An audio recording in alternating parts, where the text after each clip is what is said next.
All right, we're all here. Good evening, everybody. We're going to call the meeting to order, the meeting of December 7th, 2017. Ben, could I have the roll call, please? Deputy Mayor Chair. Here. Council Members Long. Here. Napolitani. Here. Shephaka. Here. And Mayor Siciliano. Here, everybody please rise for a pledge of allegiance, and then please remain standing for a moment of silent prayer thereafter in honor of Pearl Harbor Day. I pledge allegiance to the flag of the United States of America and to the republic for which it stands, one nation, under God, indivisible, with liberty and justice for all. Moment of silent prayer.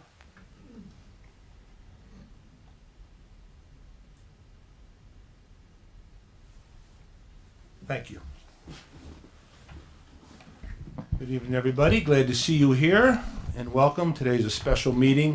We're honored to have a lot of our veterans here. As you know, November and December, we have this in that we do our little ceremony where we honor our veterans. We're really thankful for their service to their country. We started in November, of course, for Veterans Day around that time of year, and then today just so happens to be our meeting landed on Pearl Harbor Day, which has significant meaning. Mr. Lorne will grace us with a little story before we start the ceremony. I just want to thank everybody. Let me just read in a little something for us first and get it legal. The notice requirement of the Open Public Meeting Act for this meeting has been satisfied. A copy of the annual notice was sent to the Asbury Park Press, Coaster, posted in Town Hall, and filed in the office of the Municipal Clerk on December 29th, 2016. There are two fire exits, one to my right, which will take you out to the front parking lot, and then one to my left that kind of meanders in the back and also takes you out to the parking lot. If you have a cell phone, I just ask that you turn the volume down. If you want to keep it on for pictures, that's fine. If you need to make a phone call, just kindly go out into the hallway and probably close the door behind you so we don't pick you up on the mic. These meetings are taped and archived. They're shown twice a day on channel 77 if you have Optimum, and 22 if you have FiOS. So anything that's recorded tonight, you can go home and you can view it. You can watch the ceremony. It's very nice. A lot of great information. And again, welcome veterans. And we also have an Eagle Scout with us tonight. I think he's in the back here somewhere. Is our Eagle Scout? Oh, there he is. Great to see you also. We're going to honor our Eagle Scout. That's something I'll mention. Only about 4% of the scouts actually make it through to Eagle, so it's quite an honor to have him here. And so welcome. Thank you so much for being here with us tonight. Okay. Do you have any reports? I'll start with John. You have anything for us? Yeah, I have the final Mayor's Ball report from Kelly Irving, who was our chairperson this year of the Mayor's Charity Ball. Kelly, in one of the 62 emails that she sends me a day, gave me the final report, but they raised over $68,000 with net proceeds of a little over $37,000 being shared between two of our local charities, the Maya Lynn Terry Foundation and the Community Hope Fund. We were really pleased. We had 225 guests that attended this event this year. It was extremely successful, and we're really happy that that amount of money was able to be given to those two charities. Next thing that I have, I spoke to Timothy McMahon, who's the acting unit chief, Special Support Unit, Public Information Officer of the DEA. We're working on getting a program in here, one-night event. It's called Hidden in Plain Sight in Ocean Township. It's an interactive bedroom that's put together by the DEA to show parents what they need to look for with their children as to, primarily middle school, high school students, to see what's going on, in their lives. We know that the opioid issue in our area and outside our area is pretty big. This thing was held in Oceanport a few weeks ago. I thought it was a great idea to bring it to Ocean Township, so we're looking at the first week of March. As soon as we get the date solid, I'll let people know. Thank you. Good. Thanks, John. Donnie, have anything for us? Yes, just that we'll have the blessing of the creche on Tuesday, December 12th at 2:30, and then the menorah lighting ceremony Tuesday also at 6 p.m. on the 12th, the first night of Hanukkah. Mm-hmm. Good, thank you. And we'll have Father PJ from St. Jerome's and St. Mary's will do the blessing, and also I have Rabbi Carlback, who is usually kicks off first night of Hanukkah for us. Rich. Okay, as the mayor mentioned earlier, of course, December 7th, a day that many of us have been aware of from the time we were first school-age children. 1941, just before 8 a.m. on Sunday, December 7th, hundreds of Japanese fighter planes began an attack at Pearl Harbor, a U.S. naval base near Honolulu, Hawaii. The attack destroyed nearly 20 American Navy ships, including 8 huge battleships and over 300 airplanes. More than 2,400 Americans were killed, including civilians, and another 1,000 people were wounded. The day following the attack, President Franklin Roosevelt asked Congress to declare war on Japan. As the Empire of Japan would find out by 1945, attacking America was a colossal mistake. The United States will never forget the sacrifices made by our military veterans or the lives that were lost at Pearl Harbor. Because this is a council meeting that we'll have just prior to the holiday season, I want to wish everybody a Merry Christmas, Happy Hanukkah, Happy Kwanzaa, and Happy New Year to you all. Thank you. Thank you, Rich. Very nice. Thank you for doing it. Rob, you have something for us? A couple of quick housekeeping. Planning board meeting that was scheduled for this Monday is canceled. The town manager, Mr. Long, and myself will be meeting with Jody Powers this Monday from the State Department of Fish and Game to discuss how, if at all, we can handle the deer population in town. So more to report on that after the meeting. And then just one quick thing, 2 more. So a lot of you were probably here because I see some faces that were here for the planning board meeting that took place last month. I don't know what the mayor's going to say, but I'm going to say I apologize. I did have to recuse myself, but there was talk of allowing people to speak at that meeting. Unfortunately, that decision was changed right prior to the meeting, so there were a lot of people there that were concerned, that were upset, that didn't have the opportunity to speak.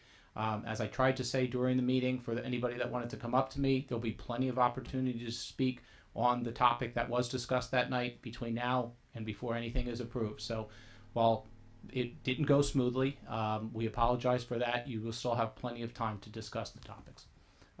And as Mr. Long said, also Merry Christmas and Happy Holidays. We do have I won't wish a Happy New Year because if you all come back for the next meeting, we'll have time to do that too. Thank you, Rob. Mike, anything you want to offer tonight? No report. Marty? I will just join in the wishes of a happy holiday season for everybody. Great. Thank you all.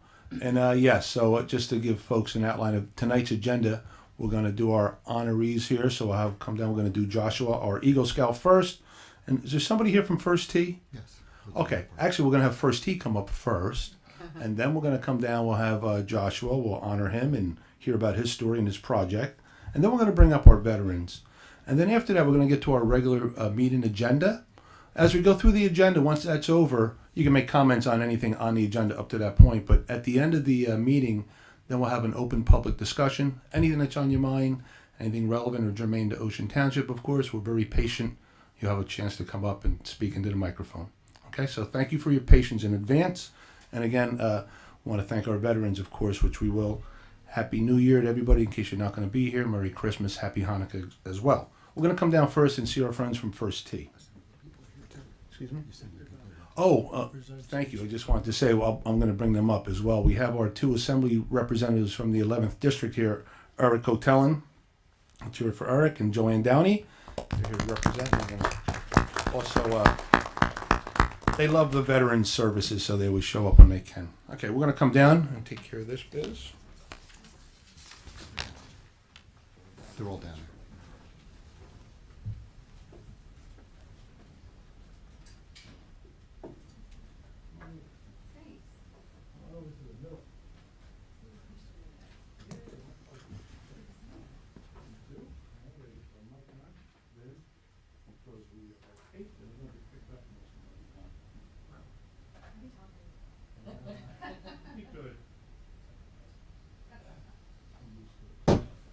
Okay, we're good.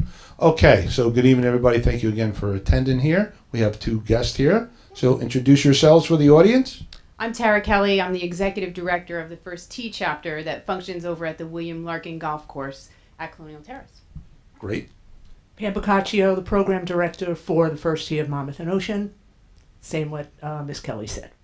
So First Tee, as you know, we have that program over at our golf course, at a municipal golf course, which we're very proud of. We get a lot of use out of that, and a lot of great things go on there. And as you're going to hear, First Tee, they do some wonderful things, and it's almost in line with the Boy Scouts, really. Only, the kids are allowed to enroll. They go through, and it's not just about golf. It's also about life lessons as well, and they just become better citizens and better people, and they get very involved in the community. In fact, I was at a meeting probably last year, and I had a bunch of the kids that were involved, and just listen to them. Very, very bright people in the future of our township, absolutely. But so you have something for us. I'm going to turn the mic over to you so I don't keep doing this. Thank you very much, Mayor and members of the council. We're so grateful to be here to recognize the support that we've received from Ocean Township over the last almost 10 years. It's been a partnership.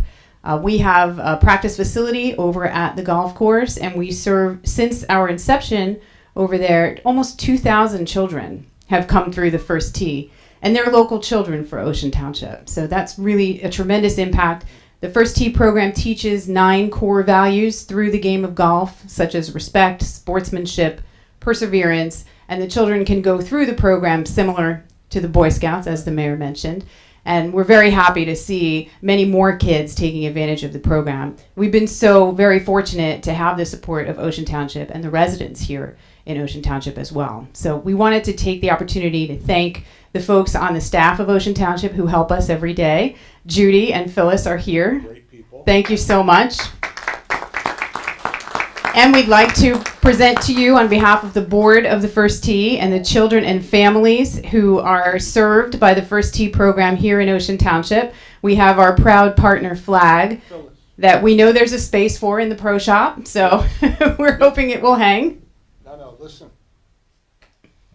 There you go. I got to thank you for this, but this really belongs to. Get over here, Phyllis. Get up here now, guys. You're going to finally see Phyllis over here. She's always at the golf course. She's very involved, and none of this would be possible without the cooperation of our employees. The mayor and council were very supportive of all this, and this is what we like to bring in. But these are the folks that do the grunt work, and they're the ones who deserve. Get over here, right next to Judy, because you're getting your picture taken in the paper. Get over here. I want you two to hold this. This really belongs to you two. And thank you guys for your work and your efforts. And thank you, First Tee, for recognizing me.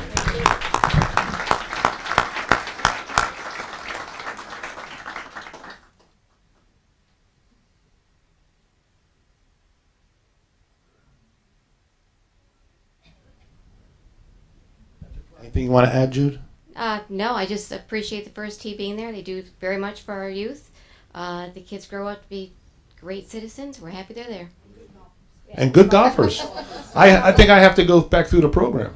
All right. We welcome you anytime. Thank you, guys. Thank you so much. Thanks. Okay, great. Thank you for See you when it yes. gets warm. Yeah, we'll be there. Always a lot of fun. Yep. They're always there for the Mayor's Cup in April. It's a lot of fun. A lot of fun. Okay, now we have our Eagle Scout. I got some good stuff for this guy, Joshua. Right? Come on up, Joshua.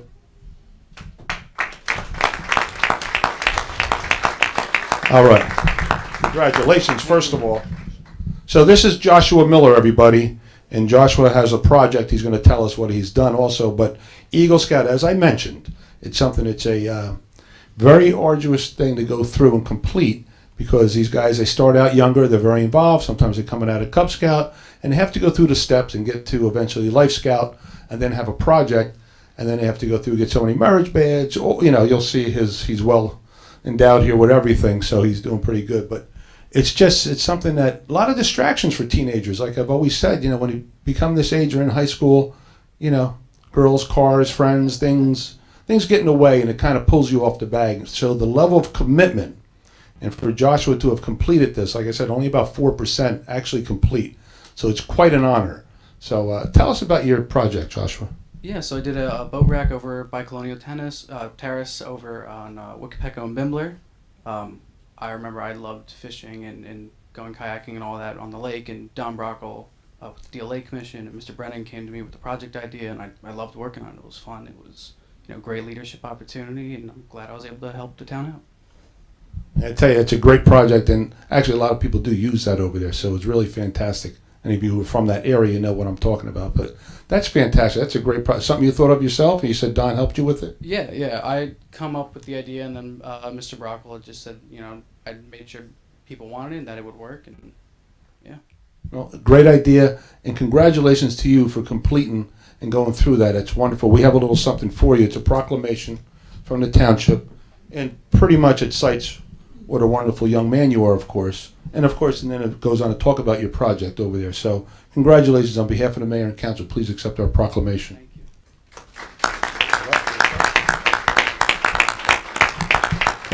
you. Mom and Dad, want to get a picture?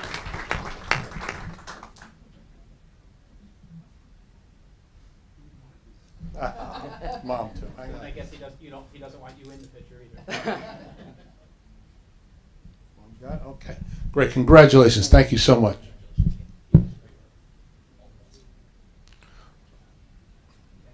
At this time, can I have our assembly people? You want to come on up? And I'll see if we can do these all at the same time and together. And They're not in the same order. yeah, just however you have them. John's going to mention the name, and then they'll look for the ones that we have. And then we're going to. We'll probably come back. I'm just going to thank him for our service here. Let me see what we have, John. So, let me. Before we do those, I have a couple that aren't here. I just want to mention these folks. And to any of the veterans out there, I got copious phone calls and emails and text messages from folks who served our country and didn't want to show up today because they felt, well, I wasn't in combat, or I wasn't overseas, or I didn't. I'm thinking, you served your country regardless. I mean, the ones who saw combat, probably 11% actually saw combat, but you served our country regardless, so we like to thank them anyway for their service, because just whether you're enlisted or you were drafted, you were called to duty and you had an important position, whether it was here or there as well. So we just want to thank all you folks who didn't make it and call my office. I have two here. I have a Mr. Wilson, who's a 55-year resident of Ocean, Korean veteran. And so I just want to, he's not here today, but I want to acknowledge Mr. Wilson, Mr. Nelson James Wilson. And thank you. We call him Neil for his service. Thank you for that. Let's clap for him.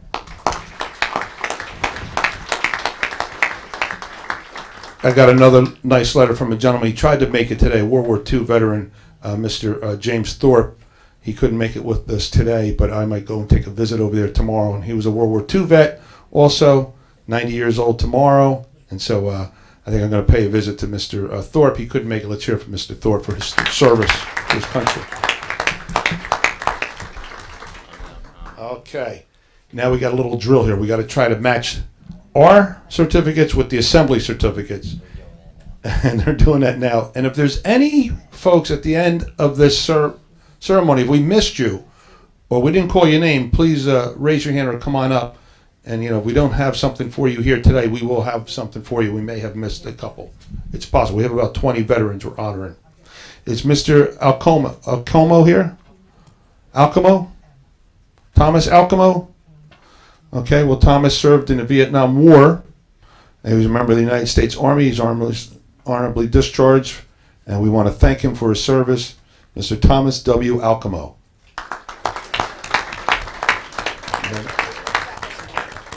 Nope. We'll put that with, thanks, Rob, you did that. David Breslin. I know this gentleman. Mr. Breslin, are you here? My neighbor. We paved your road last year. Mr. Breslin. All right, Mr. Breslin also, he served in the Korean War in the Navy. And so we want to thank Mr. Breslin. Dave, thank you so much for your service to your country.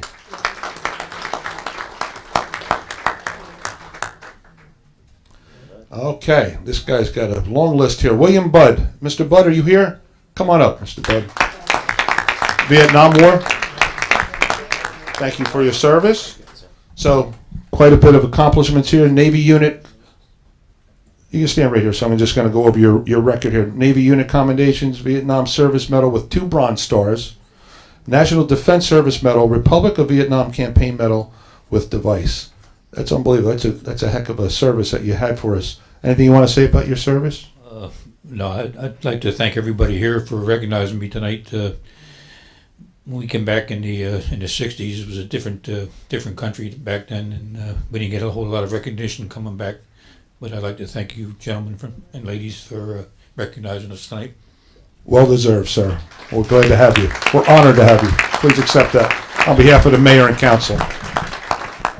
Fantastic. We're going to ask the veterans if they want to stay up here. We're going to take a group shot, Mr. Bud, at the end.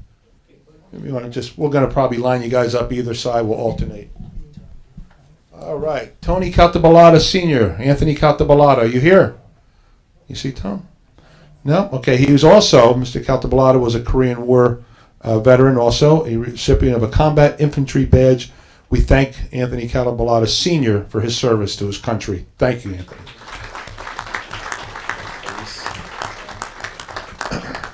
I don't see Frank Felice. Frank, are you here? I don't see Frank, but Frank also was a Korean War veteran, honorably discharged, and he's served his country well. We thank you, Frank, again for your service to your country. That's Frank's? Okay. Mr. Hazel, John Hazel, you here? Come on up, John.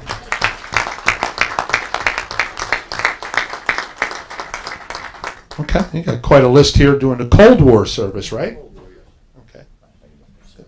It's a pleasure. Thank you. So quite a bit here. Meritorious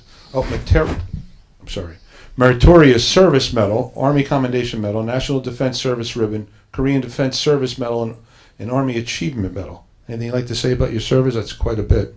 I'd just like to say that I was honored and privileged to do it. It's unbelievable. Honored to have you. That's fantastic. So, on behalf of the mayor, council, and your assembly people, we'd like to thank you for your service, and please accept our certificate here acknowledging your service. Thank you so much. Thank you so much. Thank you, Mr. Hazel.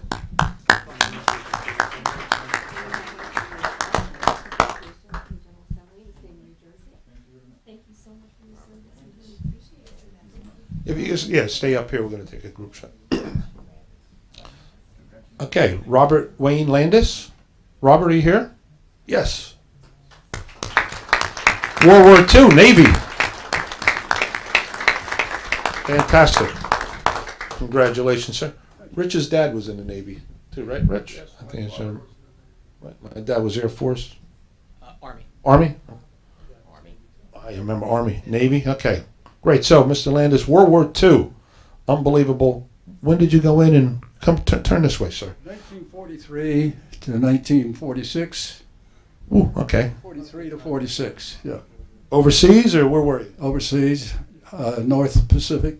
Oh, wow. I was with the U.S. Navy Amphibious Force, Island Warfare. Oh, boy.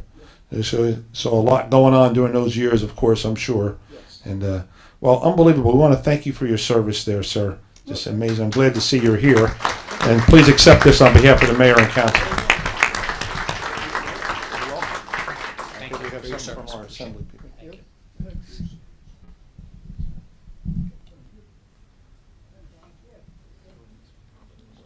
Okay.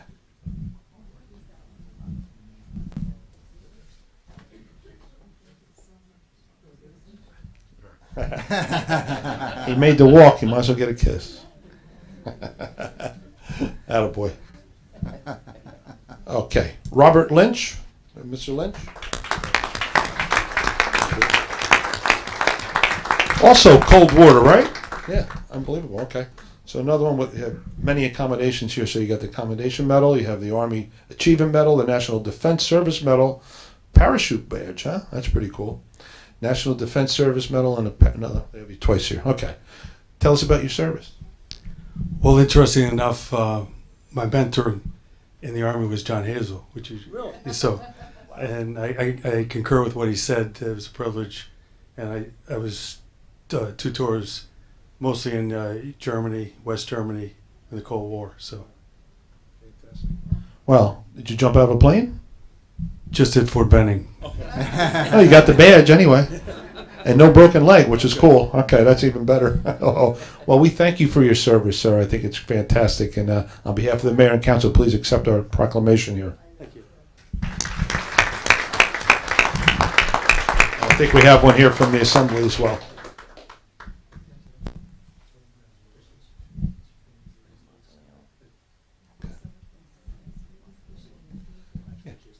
Yeah, if you could just stay up. We want to stand on the other side here, Mr. Long.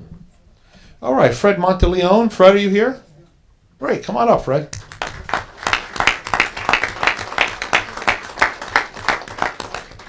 Fred was a Korean War vet also, right?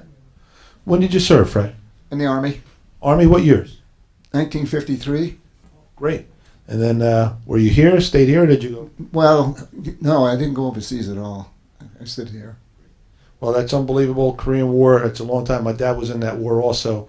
We want to thank you on behalf of the mayor and council for your service. And we also have something from the Assembly. Thank you so much.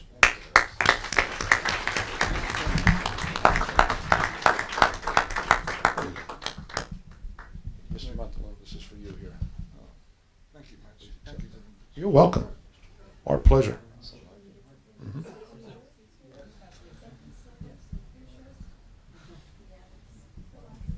All right. We have Mr. Russell Murphy. Mr. Murphy, come on up, sir. Okay, another one from the Air Force, right? Yes, Okay, what years did you serve? from 46 to 69. Wow, okay. Career person, I guess, right? So you have quite a bit here. World War II Victory Medal, Good Conduct Medal, National Defense Service Medal, Presidential Unit Citation, Korean Campaign Medal, and UN Korean Service Medal. Quite a bit, I guess, in that long career. That was a heck of a thing. Very interesting. Started in the Army, ended in the Air Force. Is that right? Real company man. Right? Well, that's fantastic. We really thank you for your service and quite a career there. And we're honored to give this to you on behalf of the mayor and council. Thank you so much.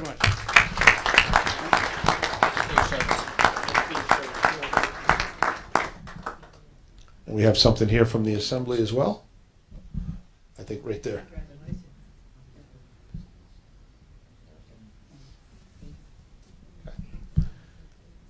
William Nerthen. Mr. Nerthen, are you here? Yep, there he is. Come on up. Okay. Another Navy guy, right? Absolutely. What years were you in? 1970 to 1997. Wow, well, another career guy. Holy smokes. I always can tell when there's a lot of ink on here that it's a something, right? Legion of Merit. You have the Defense Meritorious Service Medal. I'm having trouble with that tonight. Navy Commendation Medal, Navy Achievement Star, National Defense Medal, and Meritorious Service Medal. Quite a bit there. Yes. Anything special? I just want to say I too am honored and privileged to have served my country. And I want to thank you and the other council members for recognizing the veterans, because when you recognize the individuals up here, you're recognizing all veterans. And as Mr. Budd said, there was a time when I was serving when the military was not that much appreciated. And I remember serving in the Pentagon, my first tour in the Pentagon, first of 3. We were not allowed to wear our uniforms. We had to buy civilian clothes and wear them because people didn't want to think there was a great military presence in Washington, D.C. And I want to close with one thing. As being a Navy person, there's a big football game this Saturday. Go Navy, beat Army. You heard it. That was one of the first football games I ever went to, was a Navy-Army game. They were up at the Meadowlands. But, well, we're honored to have you, sir, and honored for your service. So on behalf of the mayor and council, please accept our proclamation for your service. Thank you. You're welcome. And we have Thank something you. from our assembly as well.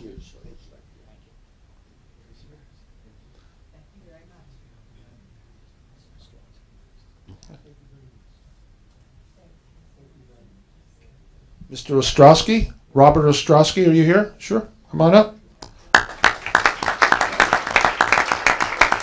Vietnam War veteran? Yeah, great. Welcome. Thank you for your service. What years did you serve, sir? 62 to 64. Wow. Okay, so you got over there, and were you overseas, or did you stay here? No, I was stationed in Germany. Wow. Okay. Yeah. Yeah, it was. Okay. Well, we thank you for your service. I think it's fantastic, and on behalf of the mayor and council, again, please accept this on behalf of us for recognizing you. That's great. Wonderful. we have something from the assembly as well.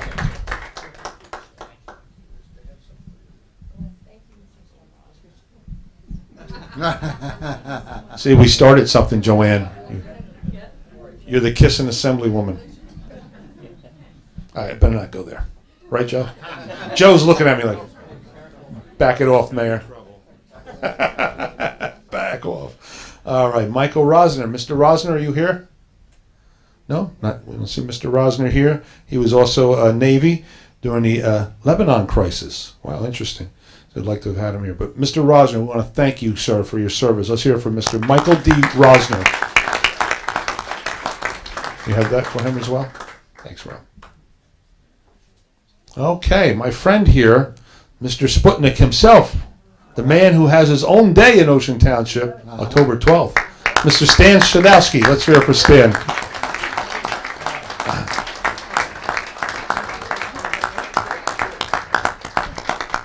Just when you think a guy has done it all, he also served his country. We had Mr. Shadowski here a few months back because he was the gentleman on the team that spotted Sputnik back during the day, and we did a big presentation for you, and that was fantastic. But you were even out in the woods before that. Tell us about your service. Excuse me? So tell us about your service here. You were at it. Well, yeah. I was in the Korean War. I was drafted shortly after the Korean War started for 2 years. And I spent most of my time here at Fort Monmouth, assigned to the research laboratory, working with the paperclip scientists that came over from Germany after World War II. And I earned no medals, but when I was discharged on a Friday, I came back to work on a Monday as a civilian. So that... Right to work. Yeah. And you started looking for Sputnik right away. Excuse me? Then you started finding Sputnik in the sky. 5 years later. Yeah, that was amazing. Well, the rooftop of the Hexagon building. That's unbelievable. He's being very modest. Mr. Sadowski is also in the New Jersey Science Hall of Fame, is it right? New Jersey Inventors Hall of Fame. Inventors Hall of Fame. Yeah. That's unbelievable. So quite a career, quite an individual, a lot of achievements for this guy. Thank you on behalf of the mayor and council for your service as well as everything else you've done. Please accept that. Fantastic guy. We have something from the assembly here as well. You can sit down. We'll call you up for a picture.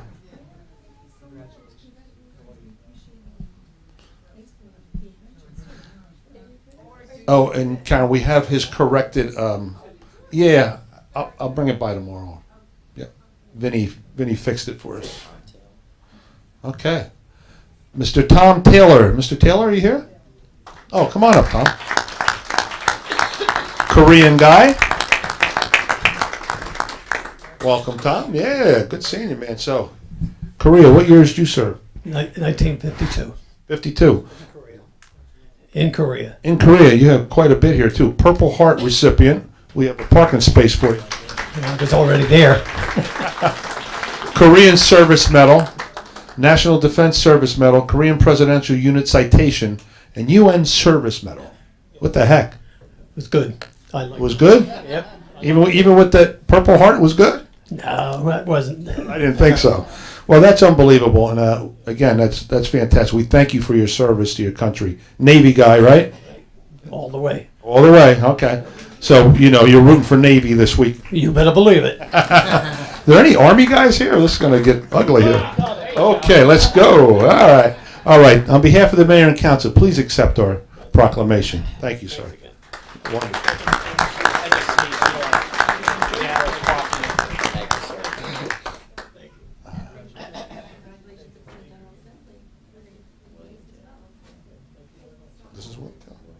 Oh, okay. We have William John Taylor. William John Taylor, are you here? No? Mr. Taylor is a Vietnam War vet, a Bronze Star Medal, BSM Bronze Star Medal, Vietnam Service Medal, and Vietnam Campaign Service Silver Star. So quite a tour this gentleman had.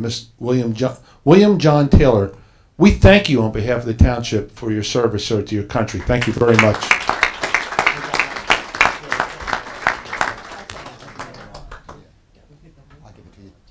Okay. Oh, yep. Okay. Bernard Tillis. I know he's here. There he is. Come on up, sir. Look at him, Rich. How you doing, Bernard? Here. It's a beautiful thing. Stand over here, Bernard. Haven't seen you since our super senior luncheon. That was great. Yeah, did you enjoy that? Very much. You deserve it. Our super senior luncheon, something we started also about a year or so ago, where we honor folks 90 and above, and we have a luncheon for them. They come in, have a grand old time, and share a lot of stories, right? Yeah, we really enjoyed that luncheon. It was super. We were flicking the lights to get them out of there. Yeah. Bernard, World War II. I know we had this discussion over there when we were at the luncheon. Right? World War II. What years did you go in? 43, 46. Wow. Okay. World War II Victory Medal, Combat Infantry Star, Bronze Star, New Jersey Distinguished Service Medal, and Good Conduct Medal to boot. Right. Also French Legion of Honor. Vinny, French Legion of Honor. You didn't put that on there. We'll amend that for you. It's a beautiful medal. The nicest one I've ever seen. Wow. Let me see. The green? Yeah? It's made by a jeweler in Paris. I don't know if Tom's going to pick this up, Tom, but that's what we have there, folks. Fantastic. Bernard, on behalf of the mayor and council, we want to present you with this proclamation for your service. We really thank you for that. And we have something from the General Assembly as well. Yes. Thank you very much. Thank you so much.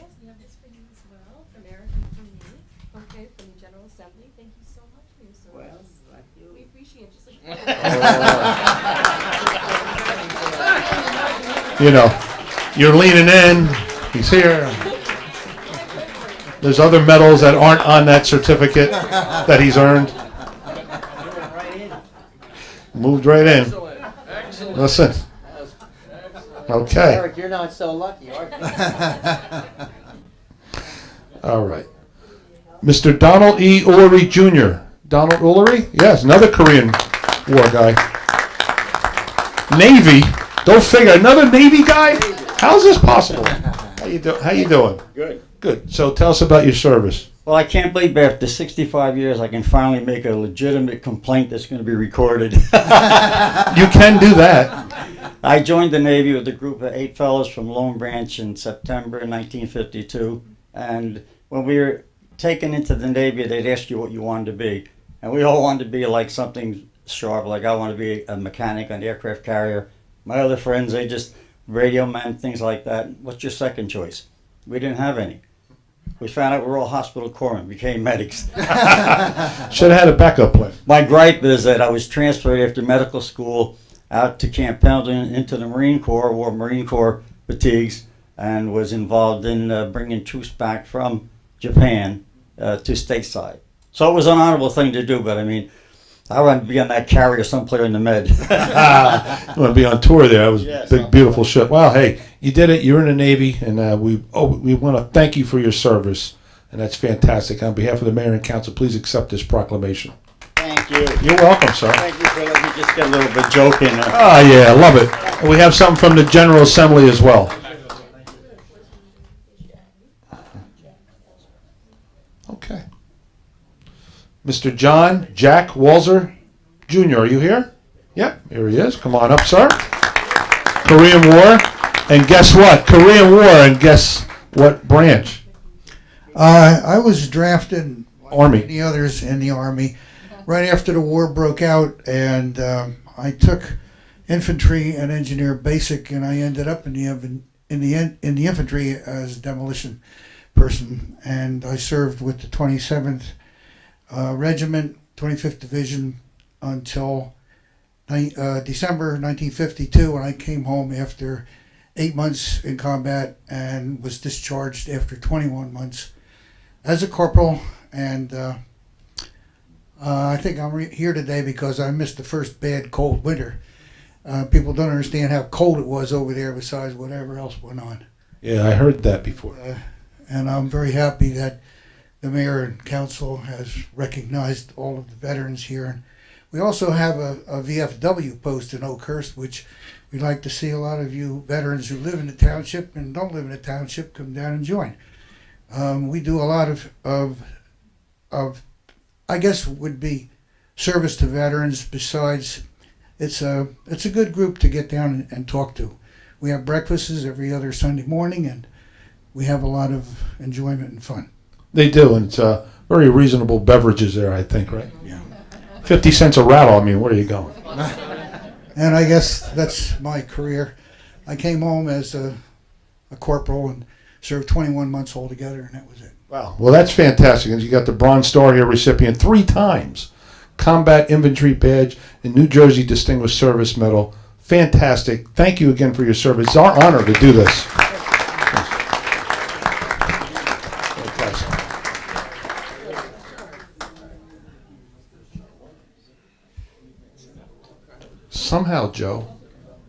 Somehow we saved Joe Williams for last. Unless there's others that we missed, but Joe was last for now. It's the W. You think we went in alphabetical order? You figured it out? All right. A good friend of Ocean Township, Joe Williams, Vietnam War vet. Joe, tell us about your service. Well, first of all, I'd just like to correct some information I heard tonight, and that was the Navy-Army game. It's the Army-Navy game. You see, we've had all these Navy guys in a row, and now we got to... Oh, ouchie. I knew this was going to happen. I knew it, Joe. The last 2 guys were Army, so there. Too many Navy guys here. Well, you know, they like that big boat. Yeah. No boats. Hey, so served 20 with the 25th Infantry, right? Vietnamese Service Medal and Bronze Service Star. That's fantastic. And National Defense Service Medal. Unbelievable, Joe. That's fantastic. For a young man, right? Yeah, for a young guy. What are you like? You're younger than Richie Longman. Oh. Oh, did we go there? Yeah. Okay. Well, we want to thank you on behalf of the mayor and council for your years of service to us. I think that's fantastic. So thank you again. Please accept that on our behalf. Okay, thanks, Joe. I'm going to ask if we can get our other veterans up here. We get a group shot, Jack. We can do that. Mr. Shadowski, if we can get them back up. Rich and yeah, bring them on up. We're going to tighten up the circle, guys. We're going to come in a little bit. We're going to do a group picture. So you can be right in the front. Right here, Stan. Right in the middle.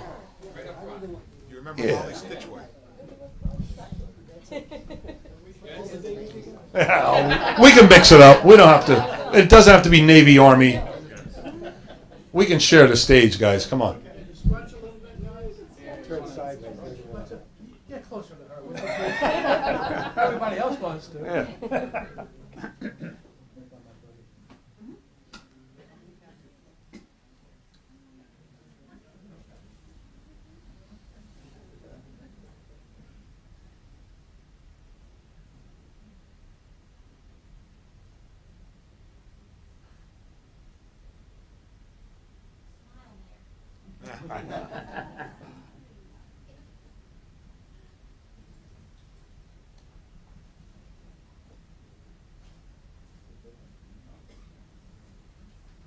There's a wide angle lens.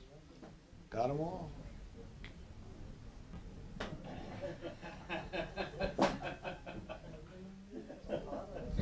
I just want to say, before I let these guys go, again, you're looking at our veterans. These folks all served the country honorably and nobly.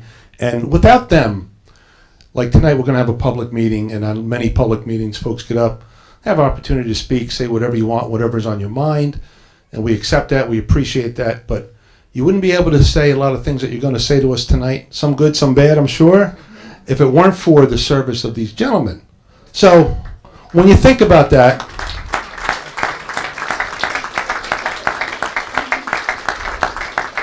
when you exercise your First Amendment right, which we appreciate, and that's great, whether it's on social media or out in public, just think back in the back of your mind, these folks served so we'd have that privilege. So let's thank these guys again. Let's hear for our veterans. Thank you so much.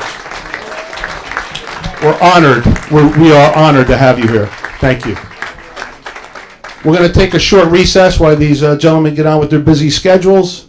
I know they have lots to do, and then we're going to come back to our regular council meeting. Thank you, guys.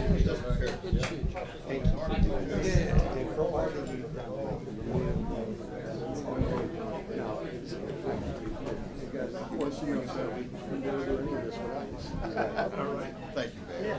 Really a pleasure. Thank you. Thank you. Congratulations. Congratulations. I'm so anxious to get married. This is my wife, Michelle. Oh, Michelle. And my daughter, Elise. Hi, Elise. How are you? Yeah. Thank Good. you so much, Mayor. Yeah, thank you, guys. Very nice. Glad to have you. Very glad.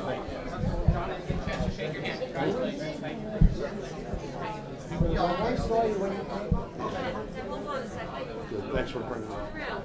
Thank you again for coming. Thank you. That was great. That's a great, thank you. Oh, I get a kiss from the mayor. Do you have a comments? That's my audience. Oh, listen, I'll come pick it up. You don't have Okay, to make it'll a be special down here trip. at the clerk's office. Okay, just go there and ask for somebody Yeah, for it's it? just a piece of hair. I guess you guys have to frame. Yeah, yeah, okay, very good. I'll come get it. Good. Thank you so much. Good, thank you. Quite a year for this gentleman. We'll see you next year, and I'm turning 90. I know. Well, you're welcome this year. You could have come because your spouse. I just wanted to say thank you for what you do for the vets. They appreciate everything. They get overlooked a lot. They do. And even in the schools, get them out into the schools. They have such a wealth of They do knowledge. it too, which is wonderful. I think it's great. Kids are starting to catch on. It's important to thank these guys. Half of them, they don't know what for. What do we do? Big part of history.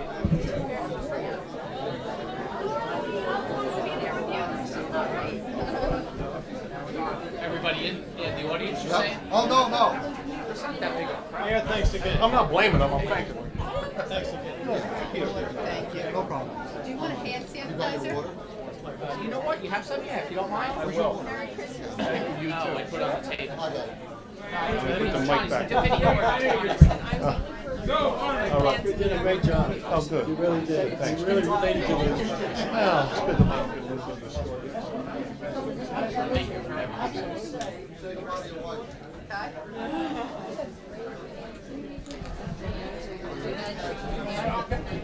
Marine Corps, but I loved it when I will. I'll say Enjoy. I say nice. Oh, Michelle, Very nice Merry for everybody. Christmas. Take care. Congratulations, Tom. Thank you. My pleasure. Take care. Congratulations.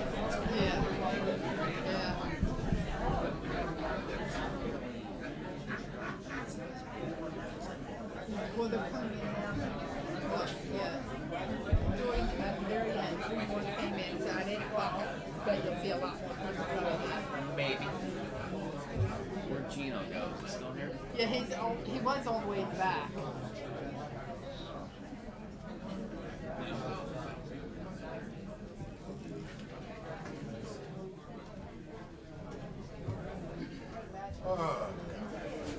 Ready, Marty? No. Crowd's not that big. Yeah.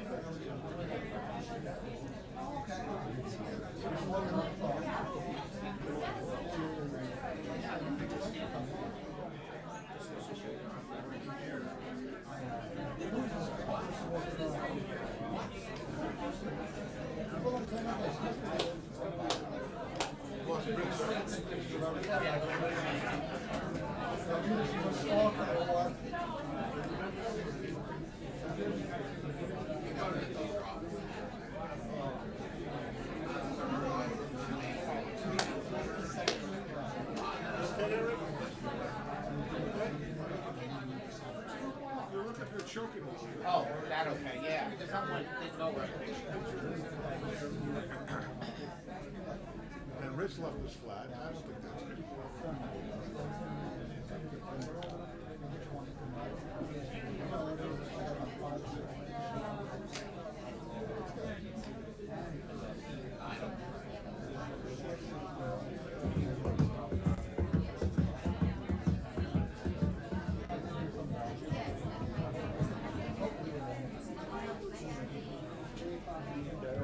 you.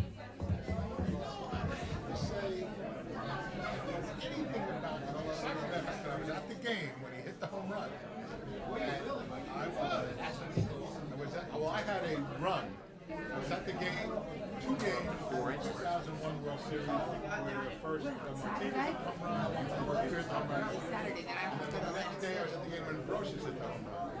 But it was 2 games in a row, and then of course they lost game 6. 3 inches apart to Monmouth and 2 inches or less in Middlesex. So, Which is good. I'd have to go maybe. but other than that, you know, I'm sure he knows a lot about baseball. It's a baseball fan. I just don't understand why he's the guy. But that's why I got a lot of my stuff. I just don't get it, but hopefully it'll be great. That's your Tory, this Joe. Yeah. Good seeing you, Joe. All right, thanks for coming out. And the team that overachieved, right? Yeah. Take care. You too, Eric. Eric and Joy. But they overachieved with that. I was disappointed they let him go. Not that disappointed they let Bob McIntyre go.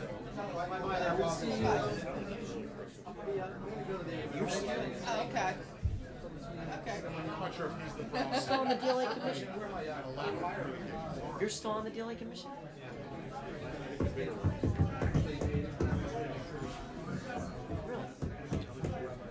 Yeah. I was on it for 8 years. 95 through 03. Unfortunately, he's gotten hurt and he's also. Yeah. Good. Good. And there needs to be something done to keep these guys up.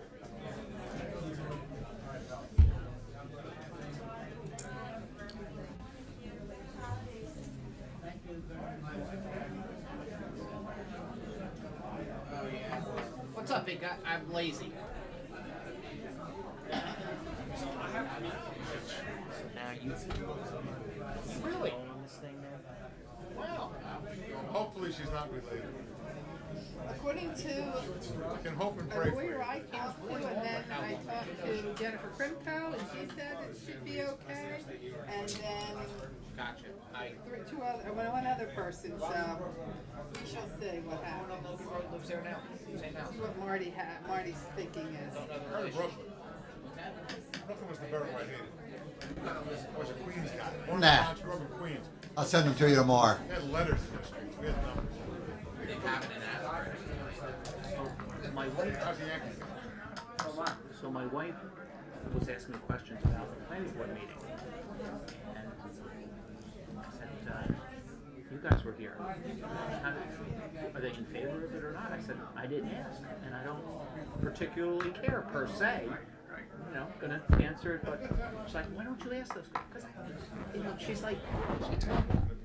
What did Angela think? What about Mary Ellen and Ted? You talked to them too? I said, I don't know. As what? You think? No, you know what? On this, on this topic, what I assume is going to be the topic of the du jour. What's the matter? You're getting old. I don't know that she does on this one.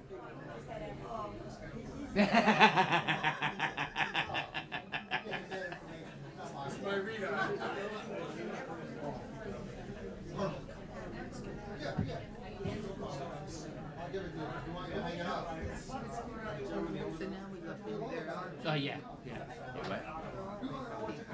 Are there? That's cool. Oh yeah. No, yeah.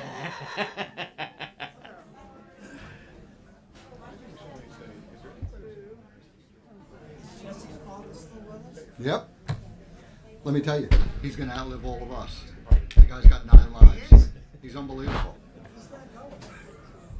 No, much to some's demise. He's not going until he's recognized by the council. There you go. Here, just when you get a chance, just so.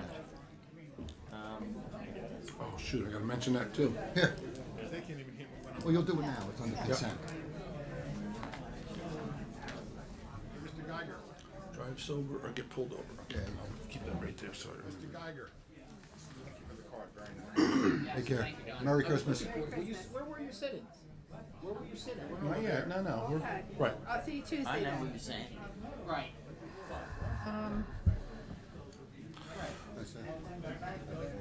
Marty and Mike. Thank you. Give everybody $100 if we end this meeting right now when everybody's happy. Right. Okay, we're gonna come back and rejoin the meeting. We have everybody in here that's out there? Yep. Okay. Is everybody up here? We're missing, Mr. Long had to excuse himself. He had another engagement he had to get to, so we're gonna continue without him tonight. Let me get my eyeballs here. You know, I'm almost 60, I need glasses. So, also, so you saw we had the presentation from First Tee. That was very nice of them. Thank them. Our Eagle Scout, that was wonderful. Joshua, and of course our vets. They were fantastic. We have a proclamation tonight. Yeah, we can close that. It is supporting the Drive Sober or Get Pulled Over 2017 year-end holiday crackdown. So, folks, I think are aware of it. You know, unfortunately, our nation's roads, over 10,497 folks are killed in 2016 alone. 20% of the motor vehicle fatalities are in New Jersey from alcohol related. So I think it's a great campaign. I think we're all very aware of it. Thank God for all these outlets that now have the drive-in service that handle that for us. So it should be, we should be getting a handle on that, hopefully. And listen, if you just think that you're having a problem, you had a lot of parties this time of year, you know, Uber or somebody, Lyft. I'm not promoting either one of them, but geez, it's very reasonable. They're very responsive, and it's a safe way to get home. You can always get your car tomorrow. I'm going to go through our statement here, and then we'll do our meeting. The purpose of this public portion is to solely ask questions, understand resolutions, and vouchers that appear on the agenda. It's not an occasion for a public hearing on an ordinance. All questions not related to an item on this agenda should be asked during the public comments portion at the conclusion of the meeting. So as I said, at the end of the meeting, we'll have general comments. You're welcome to come up, and we're very patient. We'll stay all night if we have to. Hopefully we don't have to. So, so tonight for our consent agenda, of course, our proclamation, Drive Sober, Get Pulled Over. We'll also have the minutes for November. Oh, sorry.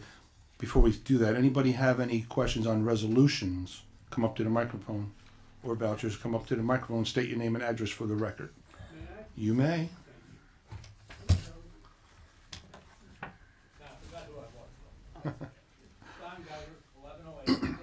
Nope. Mike has been studying all week for you. I'm just saying, Don. Go ahead, stump the wizard. Stump the wizard. Yeah, go ahead. Thank you. I just want to, I'm not trying to bust your job, but that's why I got an extra C-130 with extra coal. I heard. For our clerk, because of 17-248. You mean this misspelling? We have a new word. T-E-H. Yeah, I like that one. That's Vinny's favorite. I just want to see if you're actually looking at the agenda. I am. Okay. And for 1746, I've got suggestions. You can say $16,580. Well, actually, we're going to pull, we're holding 46 and 47 tonight from the agenda. Because we were thinking like you. Yeah. We probably could save a little more money. Put a sign up instead of BYOB, BYOU. Bring your own umbrella. Okay. Okay. Enough of that stuff. Back on to the money stuff. On page 2. 1, 7 through 11 is all that stuff for the fire marshal, fire who? 7 through. All hands fire equipment. For police and OEM. Okay. You know all hands like the flashlight, battery. We're good. I'll look at this one. How much of each item? I'm sure they had an itemized stuff. Sure. One flashlight battery, one gas tool. Nice. 2. Well, it's for one of those big streamlight things. I heard of a $300 drill. A $400 hammer. Yeah. Yeah. Okay. Okay, thank you. And a car seat organizer. Yes. All right. With that, number 36, CDW Government LLC, hard drives. You know how many? 4. 4. Oh, that's not. He's on fire tonight. I told you he studied. He's got all his cheat sheet right here. Number 37, the replacement battery, is that for a laptop? For a desktop computer in town hall. No, for the internal battery. Oh, the internal, Yeah. okay. All right. Moving right on. Really? Okay, 73, 74, 75, and 76, page 2. Are those for, I would hope, multiple months? 4 months. Yes, and they're for the municipal clerk software. I may have to get another C-130. You might. Number 83. Help me understand why we're reimbursing someone for work fees. Is that Part of the contract. Okay. And 87. I can guess what it's for, but I'm sure you'll tell me. The court annual service agreement. Is that for making recordings or steno, or what's that for? You had to pick the one that I didn't. He didn't bone up on? Fine. All right, That so. one I have to get back. It's our technology for the court, so we'll look into that one exactly. Okay, that's fine. And then 103, I probably won't pronounce his name correctly. Kirk Clore. Kohler? Clore. Clore. Hmm? Okay, thank you. Certificates for license, I guess he has to be licensed for something. He's an electrician. Okay, so obviously he needs a license. Yes. He's the township electrician. Yes. Something? He's our electrician. He does our electric work. Yeah. Oh, okay, does our electrical. Okay. Amongst other things, he's, Among other yep, things. And we want a certified electrician. Yes. yeah, very good, very good. Here you go again. Maybe I'll have to get another C-130 besides the two. Maryland Municipal Clerks Association. That's, Conference. that's all Vinny, All Vinny. number 115. Yeah, I know who it is. Okay. Now, numbers 151, 152, 153, multiple seminars? Multiple seminars for. What, Rutgers or? No, it wasn't Rutgers. It was a separate training seminar for human services employees. Is there varying amounts there? Yes. Okay. Because they're probably varying lengths and varying. And varying topics. Okay. And then, what the, 156 and 157, what the heck did we get? And it says decal, recycle, drop-off center, I mean, $551. Ask Mary and Nancy. And then recycle door hangers, does that go on individual doors or what? Yes. Yes. Yes, they're the door hangers that they put, Oh, advising to. If someone has put stuff out Yes. before, they, Yes. all right. And what about the decal? You know any more about that? Other than their decals. That's for, When they come in. when you come in, we have them for Oh, everybody. that they put on your car, Yep. that decal, okay. So there's a bunch that was running, all right. And, We're one of the only municipalities that have a recycling center, so we just want to keep it open to Ocean residents. right, that makes sense. And then 177, the Stewart Business System, I guess as printing service. That's for we take credit cards for certain things now, and that's what we have to pay for the credit card purposes. Okay. Yeah. Anyway, 185, not that I don't believe human service department is not worthwhile. Do you have any idea how much of this furniture they got? It was a couch. A couch. Yes. You can stretch out on that couch and tell me about your problem. Yep. No, I shouldn't make light of that. That really isn't funny. And, on 228, I really could have saved everybody some money by saying, look out the window. Mhm. Anyway, actually, that's all. Wonderful, thank you, Don. Give these little fun formula for 2018. That's about good. Weather forecast. Anybody else on any of the resolutions that appear on the agenda? Come up to the microphone, state your name and address for the record. Seeing or hearing no one, we're going to move for somebody please offer the, go back to where I was, sorry. And right over here. On the consent agenda, proclamation and the minutes for the November 9th, 2017 meeting. Someone please offer. I'll offer the proclamation and the minutes. Second. Second. Deputy Mayor Chair. Yes. Council members Napolitani, Yes. Shephaka, Yes. and Mayor Siciliano. Yes, resolution 17-238 through 17-250. Someone please offer.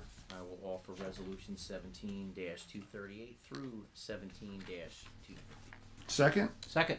Deputy Mayor Chair. Yes. Council members Napolitani, Yes. Shephaka, Yes. and Mayor Siciliano. Yes, tonight we have vouchers in the amount of $11,230,852.38. Someone please offer. I'll offer the voucher Second. list.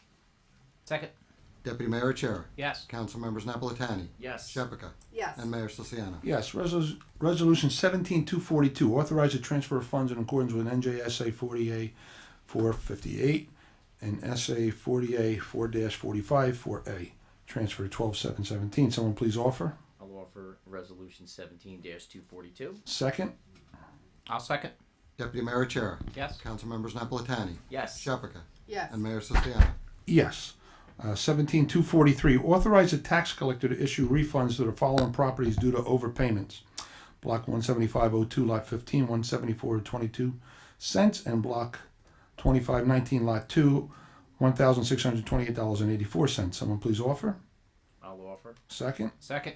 Deputy Mayor Chair. Yes. Council members Napolitani, Yes. Shephaka, Yes. and Mayor Siciliano. Yes. 17-244, authorize the tax collector to issue refund credits to those taxpayers who have received a favorable state tax appeal judgment. This is Atlas on Cindy Lane. Someone please offer. I'll offer. Second. Second. Deputy Mayor Chair. Yes. Council members Napolitani, Yes. Shephaka, Yes. and Mayor Siciliano. Yes. Authorize 17-245. Sorry. Authorize change order number 2 for this construction of the weight and activity pool due to additional site inspections required, increasing the total contract amount by $6,800 from $20,800 to $27,600. So there's a lot of sandy soil over there, so the ground needed more compacting. Consequently, the engineer needs to be there as they do each phase of it. So we're authorizing it to make sure it gets done right. We don't have to tear it out once the water's in. That's 245. Someone please offer. I'll offer. Second. Second. Deputy Mayor Chair. Yes. Council members Napolitani, Yes. Shephaka, Yes. and Mayor Siciliano. Yes, 17-246 and 17-247 we're going to pull for tonight. We're going to take another look at those. And we'll reintroduce them at another meeting. 17-249, authorize the tax collector to cancel the real estate taxes for a taxpayer who has been declared 100% totally disabled veteran and to refund the taxes already paid for 2017. Someone please offer. I'll offer. Second. Second. Deputy Mayor Chair. Yes. Council members Napolitani, Yes. Shephaka, Yes. and Mayor Siciliano. Yes. At this time, if anybody has anything, any Ocean Township business, please come up to the microphone and state your name and address for the record. This is open. Yep. Yep. And if there's a lot of folks that want to speak, you might want to even form a line on the wall so you don't lose your place. We don't want anybody to be waiting for a long time with their hand raised and not get called on. You're welcome. Talk. Yeah. Talk up this way. Ellen Shapiro, Gimble Place, Ocean, New Jersey. Tonight, we were able to honor our veterans, men who put themselves in harm's way to defend and protect our country. As concerned citizens, we need to speak out with voices of respect and concern against the commercial development of some precious remaining acres in Ocean Township, Highway 35 and Deal Road. It's up to us to preserve and protect this land and the legacy of Ocean Township so we can remain a community dedicated to gracious living for future and current generations. Instead of an overdeveloped, unsightly strip mall, there's so much good that could occur by extending Palea Park. We could create greater utilization of our wonderful library, expand the Township of Ocean Historical Museum, which is a real jewel. How about a permanent art studio, a new home for your inner Picasso, the senior art class, which is always filled to capacity, opening up each day, closing up, locking things away, never able to display things properly. In that same building, why don't we create an educational center for coding, along with a technology center for seniors and a space big enough to expand all the current ESL offerings. Let that building become home to an environmental nature center with offerings for all ages. Contact Rutgers, work towards creating a satellite location. Utilize the land that's there. The possibilities are endless and priceless if we let our imagination soar and make the Deal Road Route 35 corner a developmental cornerstone, something we've got to have in showcase for current and future generations. I keep looking at the artesian well that's hidden on the property. We could use that to symbolize for generations to come that we, the people, cared and took care of the land, the animals, and the citizens today and tomorrow. There are far more negative impacts to the land, the environment, and our way of life if the corner of Deal Road and Highway 35 is stripped bare for commercial development and a 20-bay Wawa. Let me ask you, when was the last time, raise your hand if you've driven up and down Highway 35. I'm sure we can all say that. Have you ever tried, just this past day, have you ever tried to count all the for sale, for lease, and for rent signs that are dotting both sides of the highway? Even worse, continuing to Eatontown and look at all the vacant stores lining the strip malls on their part of the highway. It's a travesty to strip the land, displace the animals, ignore the impact on the environment, as well as the heritage of the land, and most importantly, discredit the voice of the people. Think about it. We could create an environmental, educational, and cultural cornerstone in Ocean Township, developed for and by the people, something that's newsworthy, forward-thinking, and truly offers gracious living. The developers have put a very high price on this plot of land. I will counter it with the activities that could happen on this plot of land for our town is priceless. Thank you so much, Alan. Very nice. That was lovely. Anybody else? Come up to the microphone, state your name and address for the record.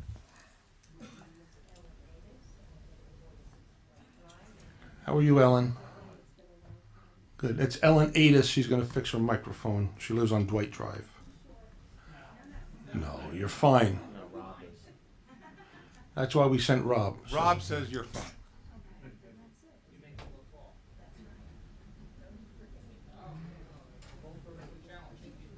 Did it die? Here it comes. No. Did you pick up the last? You didn't pick her up either? There you go. Yeah. Thank We're you. checking on it. Do you want me to put it back here? Because Good, Tommy? Yeah? Okay. Oh. Okay. Ellen, you might have to come up and read it. No, I'm kidding. Should I stand on a chair? Before I begin, I have one question. Maybe I'm incorrect and I'm missing information. I listened to Ms. Shapiro, and I love nature. I live across the street from that piece of land, pretty much. But I was under the impression from all the conversations I've had over the years that that land is zoned for commercial use. Does the town ever have any plans to take that zoning away, or does it have the ability to turn it into parkland? Well, yes, you have the ability to do that. There's a cost associated with that, of course, and then it's more complicated. Is that going to happen? Well, talk to realistically, I think, recently we've had the open space tax, the referendum and all that. Even with that, you'd have to quadruple that in order to acquire the entire piece. So, it's not possible. That corner, at some level, is going to be developed. I'll just say that. So, I don't want to get anybody's hopes so up. I want to take the good parts of what Ms. Shapiro said, but take that into account because we have to be real. Yeah, no, I don't want to lead you down a primrose path. It doesn't matter who's sitting here as mayor. No. And I know that's what I understood it to be. I wanted to see if I'm correct. So what you're saying is somebody's going to develop that land for commercial use. That's not the choice we're looking at here. What I see we're looking at, what our choice is, voters and people who live in Ocean Township, is who do we want to develop that? That's our choice, and that's where we actually can exercise some free will. And what I'm looking at, and I was here 15 years ago when we fought that I remember. developer who wanted to put the max that it was zoned for. I think it was 450 apartments, and it was a strip mall.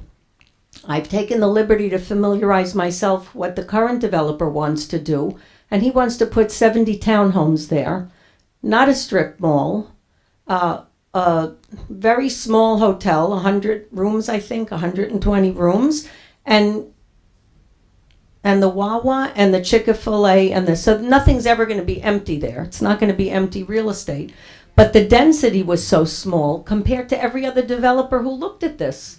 So as a township resident, I see, okay, what are our choices? And when I see somebody who's actually living in Ocean Township, the developer lives in Ocean Township, so he has a stake. He doesn't want people to throw eggs at his car when he drives by if he does a bad job. No, that's a legitimate thing. Mm-hmm. If you have to face your neighbors every day, you tend to want to do the absolute best that's possible.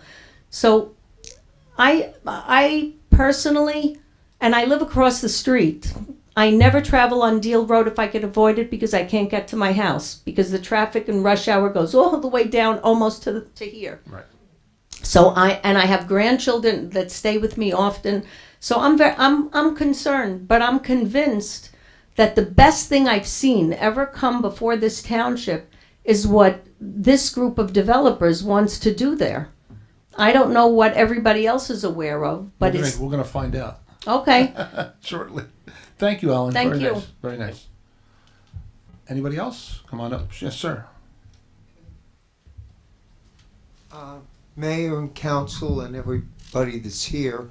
My name is Edward Vincent Killeen Frederick Sullivan. I reside at 721 Yes. Corley's Avenue, in Ocean Township. I've had roots in this area. My street name's Grandpa. I'm about to be 65.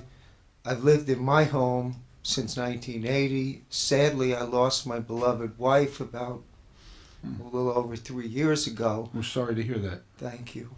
And I'm not a meeting goer. I know a lot of people like to go to council meetings. I like to leave governing to our elected representatives. There's really only been 4 times I've ever come to these meetings.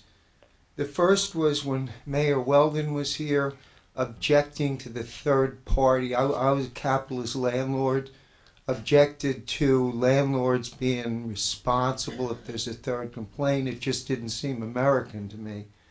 The second time I went was my dear friend Arthur Henderson, worked for this town, and he didn't want me to mention his name because he was getting written up because he tapped the car with the snowplow when he's working long hours, but I should have said, I didn't have the guts to say, that man should be treated right, even if it means our taxes go up a little bit for that.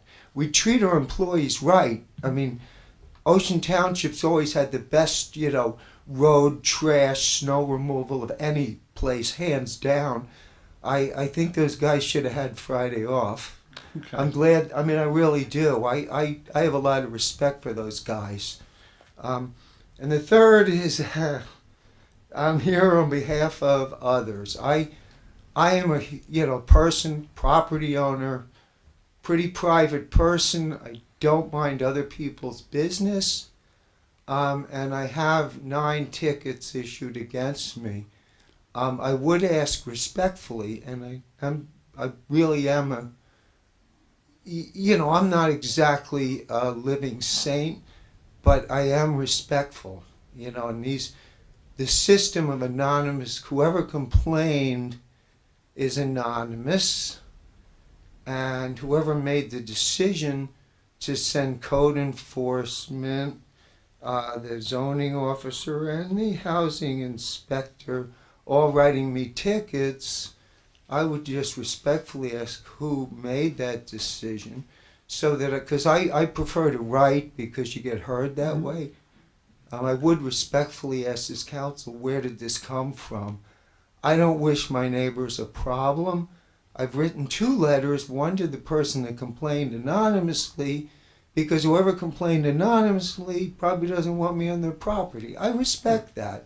I'm a laissez-faire capitalist, but I am old-fashioned. I do believe in the Constitution. The United States of America is a democratic republic with a constitution to protect our right. And I feel strongly about this for the men that were here. The guy, there's a fellow who's buried in a graveyard, obviously, in 1944, and there's 4,000 people frozen to death by the British. Mr. Sullivan, because they were frozen and starved to death. The constitutional rights should not be watered down and chippered. I have a right to have guests in my home. Yeah. I don't wish any malice towards anybody, but I shouldn't have 9 tickets. My stepmother, who's in her 80s, served as the mayor of Indian Creek Village for 4 terms.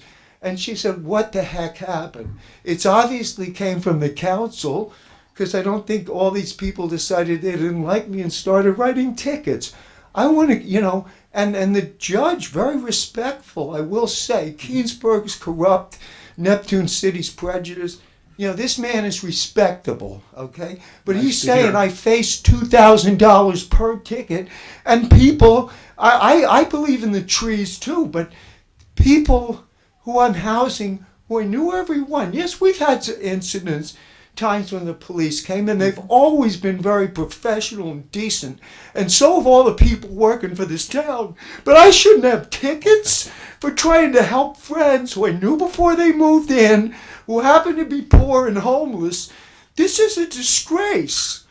I shouldn't be in court for this. Jackie, we don't I have have a ticket Jackie, for running a homeless listen, shelter, everything for is zoning recorded. violations, for this, I call them communist occupancy codes that say someone can't sleep in your living room and dining room Mr. on Sullivan. a sofa. I'm sorry, Mayor. I'm No, really that's all right, annoyed. sir. No, I understand. This is terrible. I read your letter. It There's was very no nice. homeless shelter for women outside of Pleasantville or the Missionaries of Charity in Newark.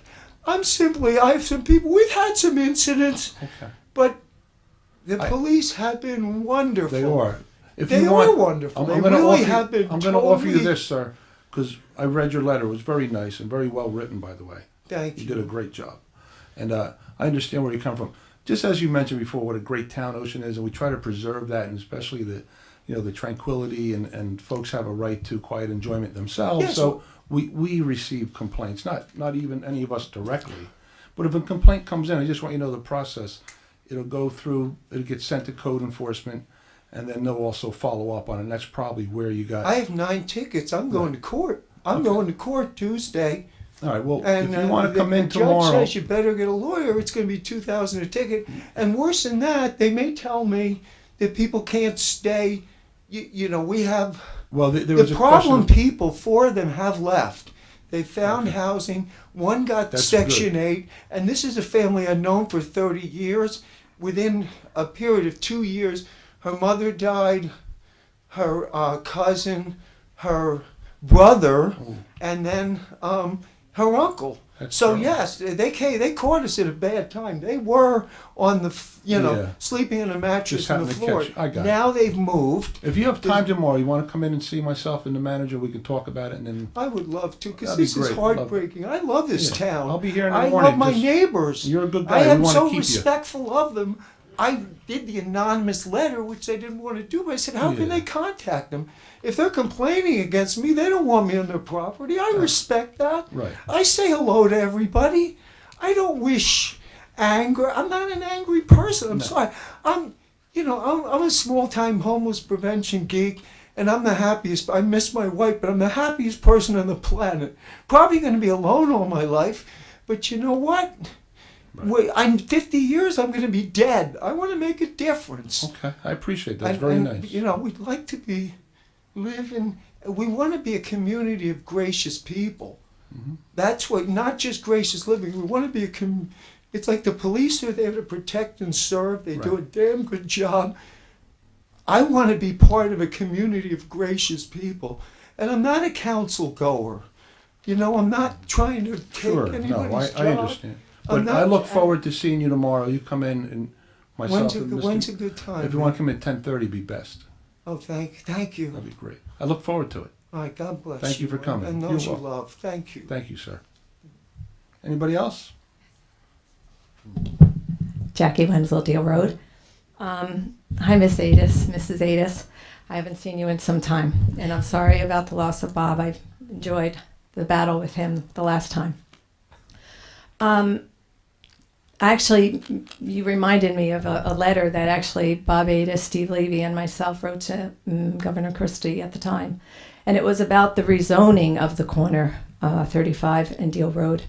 And I know we very much, there was a lot of, I guess, speculation of why did Mayor Weldon rezone that with the commercial overlay zone. Because we did have a newspaper article, which I've shared with you, Chris, from May 6th, 1999, that clearly has Mayor Weldon valuing open space. At the time, he was a very sensitive man, actually, to open space. We have the library, we have the family center, we have the historic house restored because of Mayor Weldon. And the more I learn about Mayor Weldon, I have much more respect and admiration for him, and I'm sorry I never got to meet him. That all being said, leads me to wonder what happened. What happened from 1999 to the time that it was rezoned to a commercial overlay zone? Was he under some kind of pressure? Who was twisting his arm? How does somebody, I mean, I know how I feel about the corner. I love the deer, I love the trees, I love the Poplar Brook. I think it's a paradise, and I'm sorry I didn't get to walk it with you recently, Chris. But today, what's hard for us to digest, the people that love the corner the way it is what the alternative is.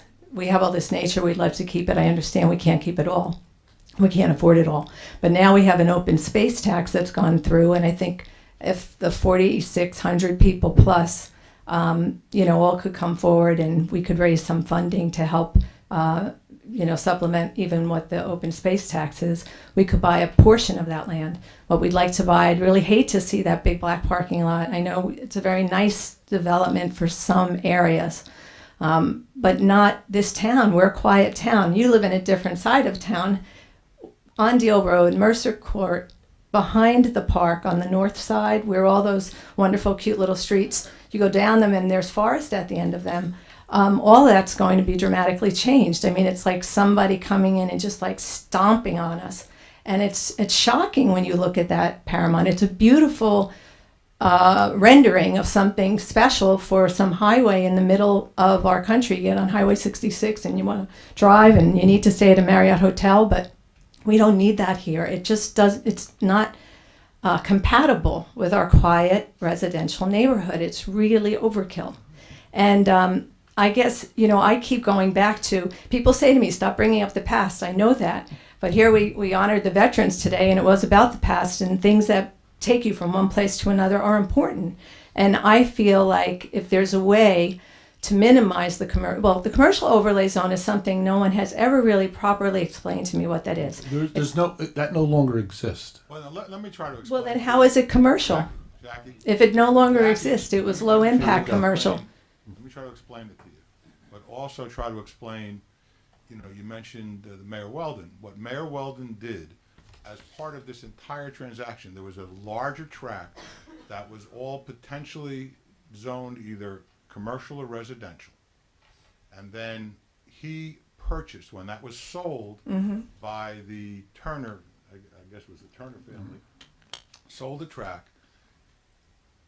Terry Weldon purchased for the town the portion of the tract that, if he didn't purchase, would be an additional part of either a residential or commercial development. No, I know. That now houses the library and the human services and the museum.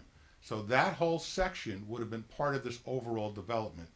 But along with the developer, a portion was sold to the developer, a portion was sold to the town. In addition, as part of that, the Turner building, which is now the museum, which was on the front portion of the property, was then moved by the owner of that, the new owner of the property, I know. who was the developer, and put back to where it is now, and it's our museum.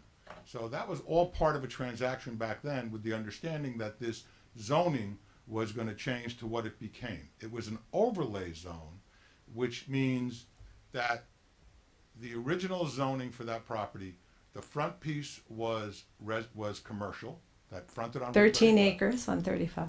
and the back piece was single-family residential. That's right.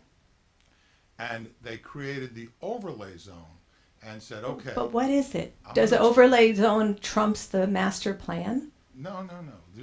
Hear what I'm saying. The overlay zone is almost like a conditional zone that says you can build an entire commercial use, which is what the applicant wanted to do at that time.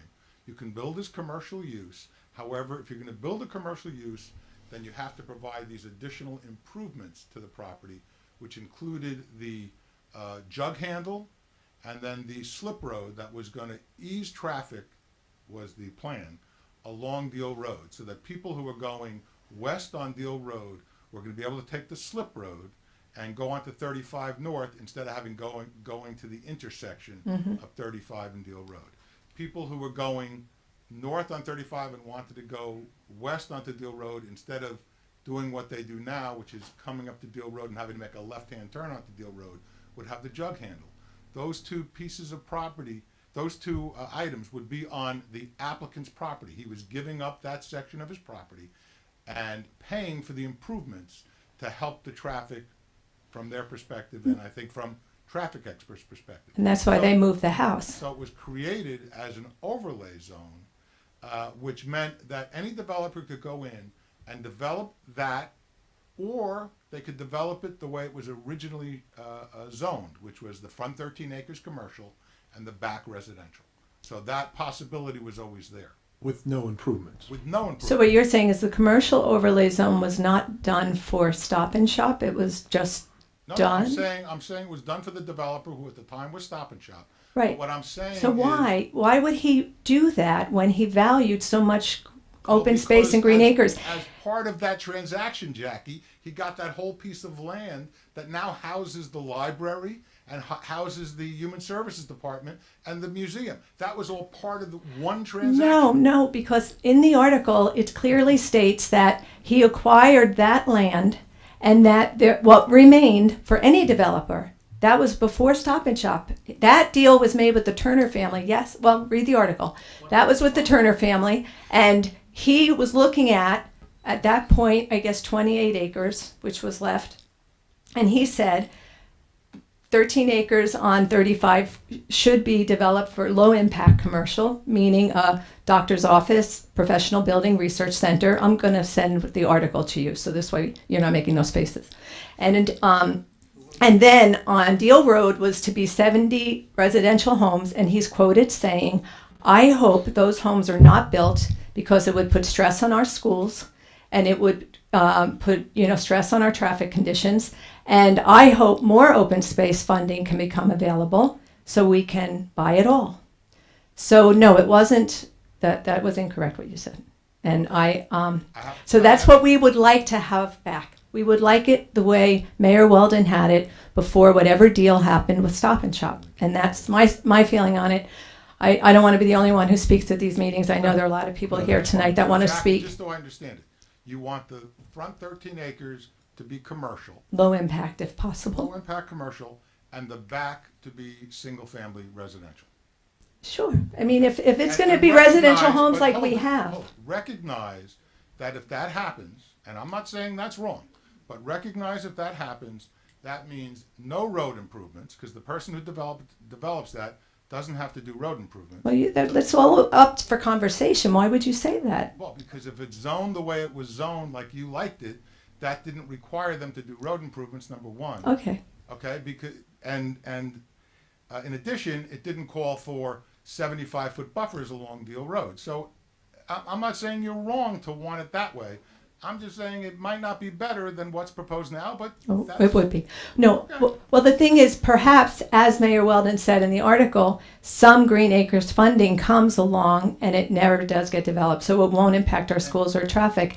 And since we now have a Green Acres fund here locally, I understand we are able to get funding from, like Monmouth County has a Green Acres, but they won't necessarily give it to townships that don't have Green Acres funding of their own.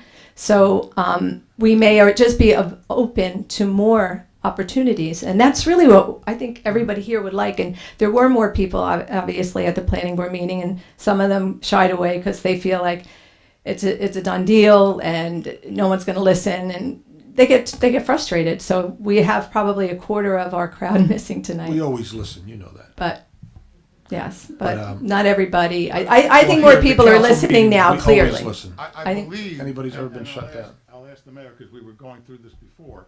That the original zoning C2 was a C2 zone in the front, and the C2 zone permitted gas stations. then why did they do a land use change at the last planning board meeting to accommodate a gas station? No, because what It was happened changed is since then. you want it to go back to the way it was. What happened is after the Stop and Shop application was pulled and they rezoned it where right now that zone is one commercial zone, all commercial, not residential, all commercial. That was from Mayor Larkin. Whatever the change was that everybody was in favor of at the time, but the bottom line was the zone was commercial with all commercial uses, limiting the square footage of stores and having the stores being 2 stories with the top stories being housing, either senior citizens housing, or I think there was some issue about whether that was going to be offices, but I believe it was for senior citizen housing.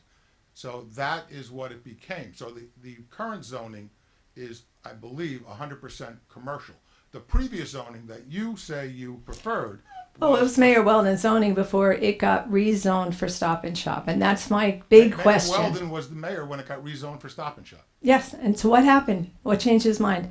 And that's my big question. I need to have like one of those like detective TV shows look into it, but I don't know. I don't know who where the truth lies, under what rock, but I'd be very curious as to what happened there.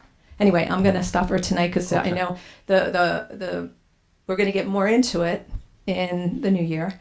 What I would like to ask, Mayor, that we get to have the high school the same way the developer has had that opportunity. I'd like to have the Rutgers environmentalist department come and show that same slideshow that Mary had organized at the library. I thought it was very informative, and I think if the planning board and everybody sees that, and I think even our neighbors see that, you're going to think twice about wanting to take more trees down, honestly. You can work that out. Just call the school, get a use permit. And No, then set but up you a had date. said in the article, you said we would have a meeting at the library, at the high school, in the Asbury Park Press, just recently. This, after planning board, you said. I said I think if we needed to have a meeting, a council meeting, if it got to the point where we could no longer hold the meeting in this room, we would have one there.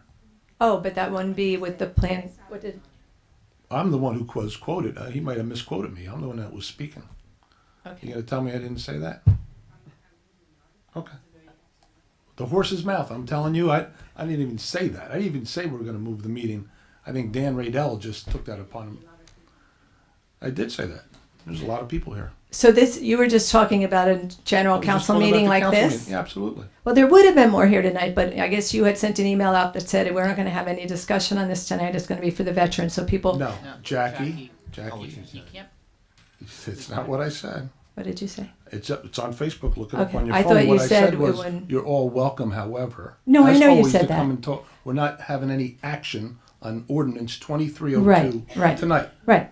Because we want to make sure, even though I don't think people know about it, want to make sure there's plenty of notice. Okay. Plenty of notice. So when we So have that every meeting. neighbor, what we do is we notice the neighbors who are within 200 feet of the property, which will be a lot. You know, everybody Melville, Westfield Street, that whole area back there, everybody Marissa Court, you know, that whole section, Dwight, everybody. So everyone has a chance to come in and we'd But- like to hear what you have to say. Would that be, so you're saying we would have the high school to look at 2303, the ordinance change? If I felt that we were going to have that many folks, we would move it so people would have a chance to be heard instead of standing out in the hallway. Or yes. So before you would decide on 2303, I would like you to hear from some experts. So could I arrange that for that meeting? That's the one I think it's important, because why go down the road too far if you see some things that make you go, well, maybe we shouldn't do that. Listen, you can bring whomever you like to a meeting. And Okay. It's open for open public discussion. Okay. Well, it was denied for that planning board meeting where they all. but The I planning just- board meeting was substantially different. It was Yeah. a very limited issue, and that is whether or not the proposal was consistent with the master plan, not the overall project. So that's why it was a very limited, minor issue that was relatively clear based on the report of the planner. So, I mean, that's what happened there. Mr. Achara, I appreciate your apology for the way things were handled that day. If you were there, Mayor, I don't think it would have been handled so sloppily. I think that it was discouraging to some people, and it's, I don't know, somebody has to go to school to learn a little bit of manners. Okay. Thanks, Jackie. Jackie, you forgot your hat. Well, no, we have, Wait, Don, we have a young lady in the back. You'll be able to come up again. Have another. We have some new guests here. I'd like them to have a shot at the mic. Joan Dameray, 1633 Melville Street. Hi, Joan. Thank you for honoring the veterans, Yeah. Mayor and Council. That was very nicely done. My father was a past commander of the Oakhurst VFW, so I appreciate really? the Yeah. recognition for the post. As you know, I live on Melville, so my street dead ends to that property. For a long time, we've talked about the fact that development there is probably inevitable. It is on Route 35. When you buy your home that close to Route 35, it's likely, that's a highly sought after area.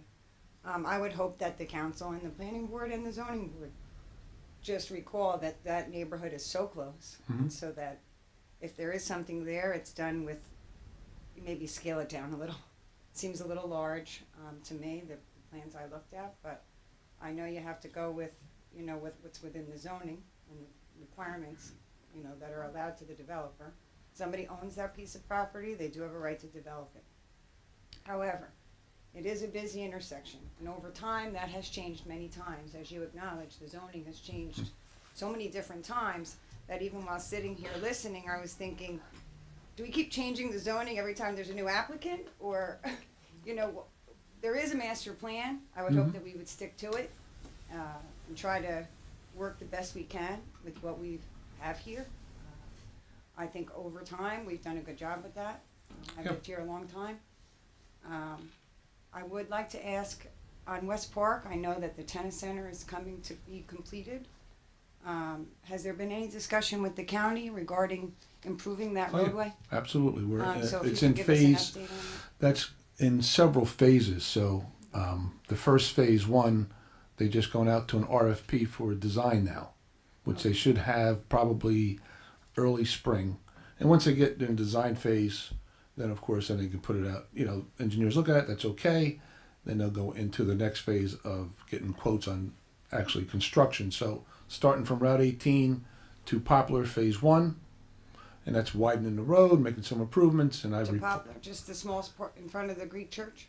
for now, that's Phase 1. There's about okay. 8 phases in this project. And This so side will be the last phase on this. yeah, side. because it's the biggest, really. There's a lot to do on West Park going that way from. But the county's on board. County's on board, and They're definitely putting money in their. into the pot? Oh yeah, It's their road. Their road. The only thing I asked them, the tweak, we met with them on several occasions, a couple of us, and I keep asking, make sure you're mindful that we're doing bike lanes throughout the town, to make sure that we have that in there as well, so we can get west to east. Finally. It's important to me because of where I live. I'm between Deal Road and Yeah. West Park Avenue and Route 35 this way, and I love where I live. I love my neighborhood and my development, but those two roads are extremely stressed. Oh yeah. And so even with the development on the corner, if the Department of Transportation from the state is willing to come in and redo that in some way that makes sense, I'm sure there's experts that know how to do that, and I think you've referenced that. Is that something that's still part of the, or does the developer have to? Well, no, two things. Are you talking about the Deal Road now or West Park? Now I'm back to Deal Road. So Deal Road, getting these people to pay for these traffic improvements, DOT, that's all the biggest problem. what DOT does, they look at what's feasible, what's realistic as far as what improvements could be made on that corner Okay. to help ameliorate the traffic there or future traffic it may bring, if it brings any.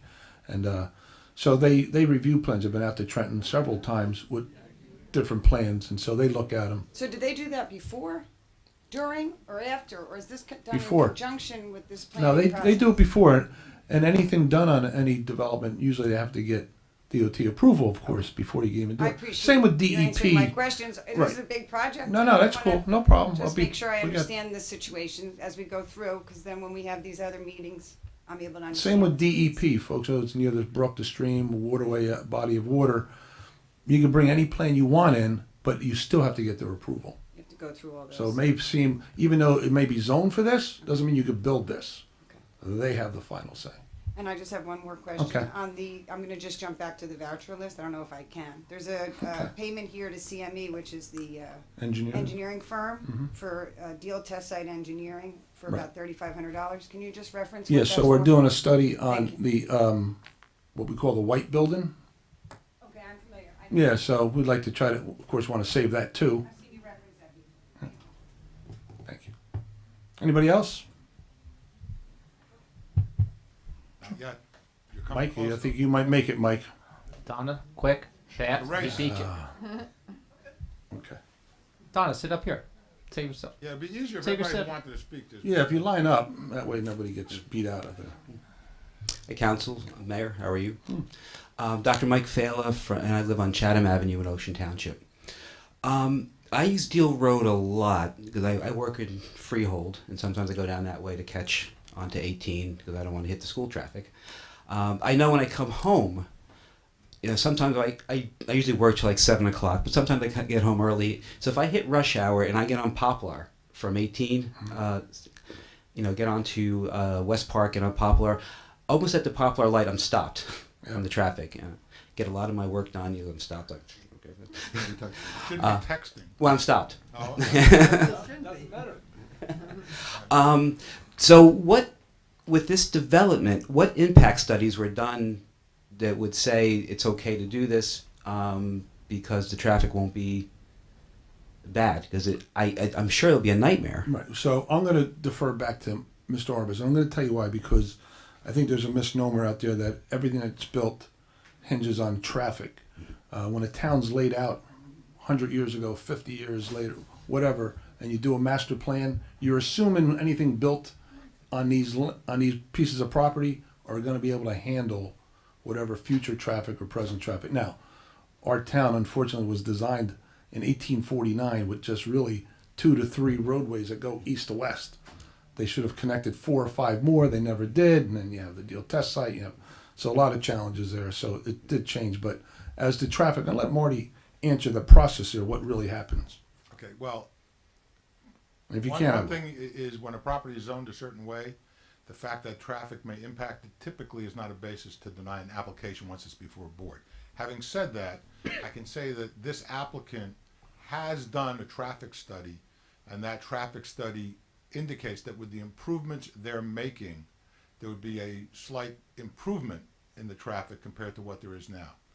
I would also tell you that when we had the application years ago with the Stop and Shop, which provided for the slip road and provided for the jug handle, the applicant had a traffic expert that testified that would improve traffic because of the 2 changes they were making.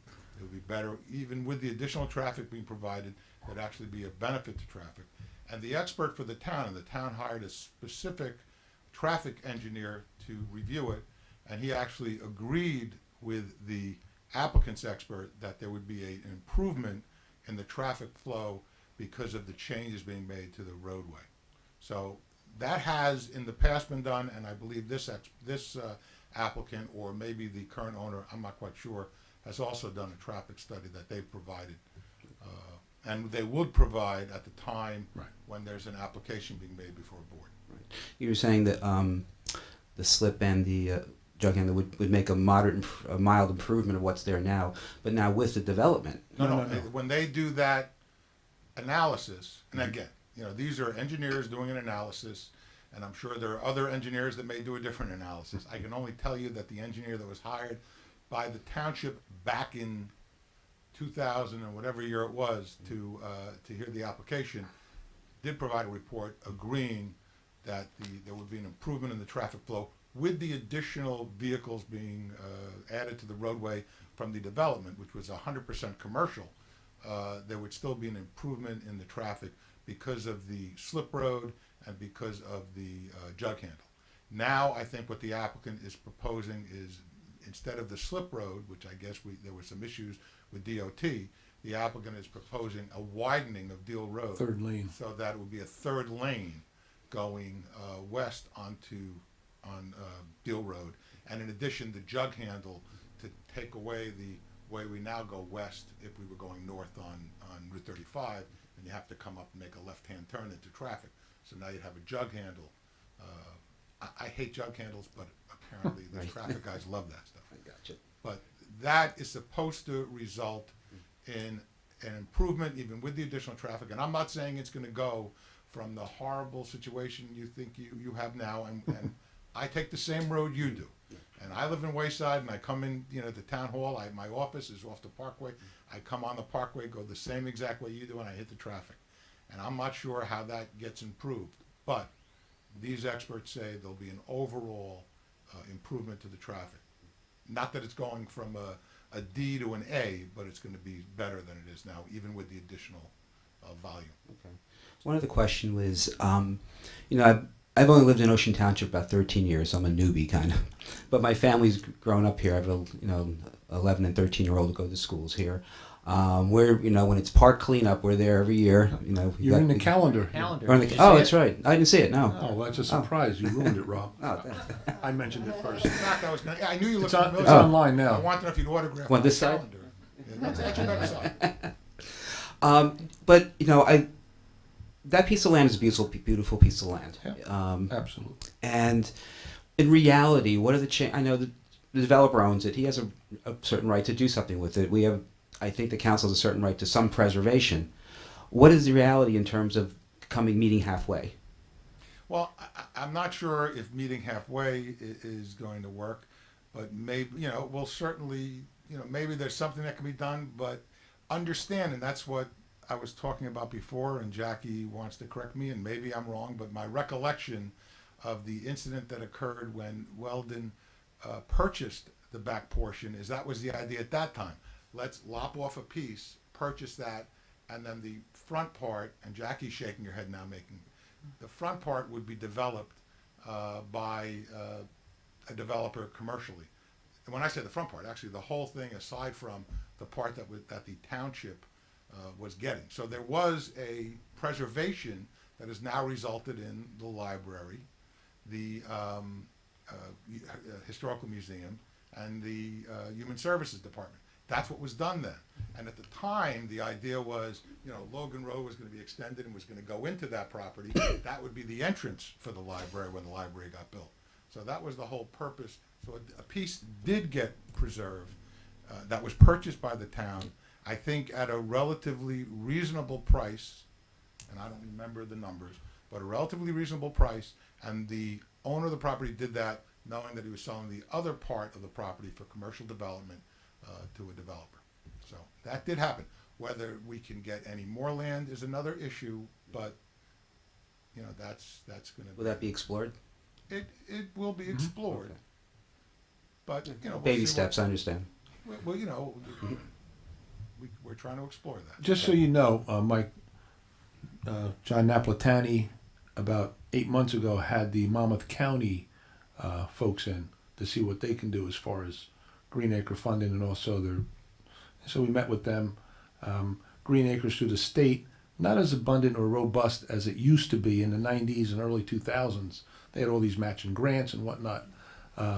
Since then, folks have been buying up hundreds of acres, Millstone, other parts of the state, where they can get 300 acres for $2 million. We're talking about a piece on the highway, 30 acres, it's $11 million. So they told us point blank that, first of all, your highway piece of property, anything on the front highway, will not score well for Green Acre matching funds. That you're on your own for. Anything else abuts residential, park, things like that. That's a different story, but just. You look at how much land we have right now, which includes Deal Test Site. Golf course, Deal Test Site, the 17 acres we preserved on the opposing side of 35 and Deal, right behind the Little League field. That was Plus, there's commercial. the acres that the planning board preserved on, on Poplar and Deal Road. That whole corner section. Right. Is Braha's undeveloped. Braha's old piece, right? Yeah, that was preserved. So there has been, it's not like the township has turned its. I understand that. Get it when you can. Yeah, man. Yeah, we grab them if we can. Okay. Thank you, guys. Good, Mike. Thanks for showing up. Anybody else? Let him look at his picture if you don't mind. And then, You look good, Mike? A nice family. Thanks for helping out. You good side? That's right. I gotta forget everything I was talking about anyway. Donnie Asser, 241 Pinewood in Oakhurst. You guys know me. Most of you know me. Last time I was back here making trouble was a really long time ago. I haven't seen you in a while, Don. When we passed the first tree ordinance. Remember that? Years and years and years ago. Way before my time. I was a crazy Oakhurst tree lady. I was actually really sad to find out that doesn't exist anymore. It's the way we passed that. Not as tight. It's 5 trees instead of. It's gutted, is what it is, really, which is a shame. Yeah. So I'm going to come back here and fight for trees again because it's what I do. You know, when we bought our house, we had been renting in Ocean. Ed and I, we decided we liked it. We decided, well, let's live here. We bought our house in 1992. We actually read the master plan before we purchased a house in this town because we wanted to see what kind of a town we were buying into. And we were buying into a town that had a lot less proposed development than the town we currently live in. Mm-hmm. And I'm talking, this is 1992 to now. We've just watched so much go up and so much get torn down and clear cutting every place. And yeah, you can make retention basins and you can make berms and stuff. It really makes no difference. You take trees down and, well, we got to replace them with, you know, you're going to replace a 100-year-old old growth oak with something this big. Mm-hmm. Guys, it does absolutely nothing. Okay, your soil's still going to erode. You're still going to have flooding. You're still going to have shade issues. The canopy's still getting destroyed. And I think Jackie brought it up in the Shade Tree Commission that, you know, we're going to become an urban ranking now because of the loss of our tree canopy. So, and that's not even what I really was coming up here to talk about. So anyway, my point is that we took the master plan very seriously. So when you go along and you don't kind of keep tabs on it the whole time, then it changes. Right. And then it changes. And then it changes. And you're like, what do you mean it changed? This was what I bought into. It changes? The master plan changes? Yeah. You know, I understand that, yes, the town was founded in 1849, but buying in and saying, this stuff's not going to be zoned to be built on. And then, oh, guess what? We zoned it to be built on. Now we made a deal, and I remember when the land was purchased. Can I just interrupt you for 1 yeah. second? I don't mean to do it. But that piece of property in the master plan when you bought in 1992 privately was zoned to be built on. No, and that one may have. It was the Turner estate, but the zoning was for it to be built on. But what I'm talking about is just all over the town in general. So I'm not specifically talking about that site, but I am talking about the fight to try to carve parts of it out and keep it undeveloped, because there are sites all over town. And you guys, I mean, people who've been here way before me. Yeah. I mean, you know, we know all over on that side 35 was farms. I understand that it didn't stay that way. Get it. But there's other places that have very definitely switched and frankly took us by surprise. We're invested here now. We've been forever. The kids, my youngest is a senior at the high school. I mean, you know, we've been here forever. But that's, you know, it's a little bothersome to see that. But at any rate, so when we're looking at this, and remember when the deal was made? Remember when we swapped the property and we bought that and they moved the house and everything else?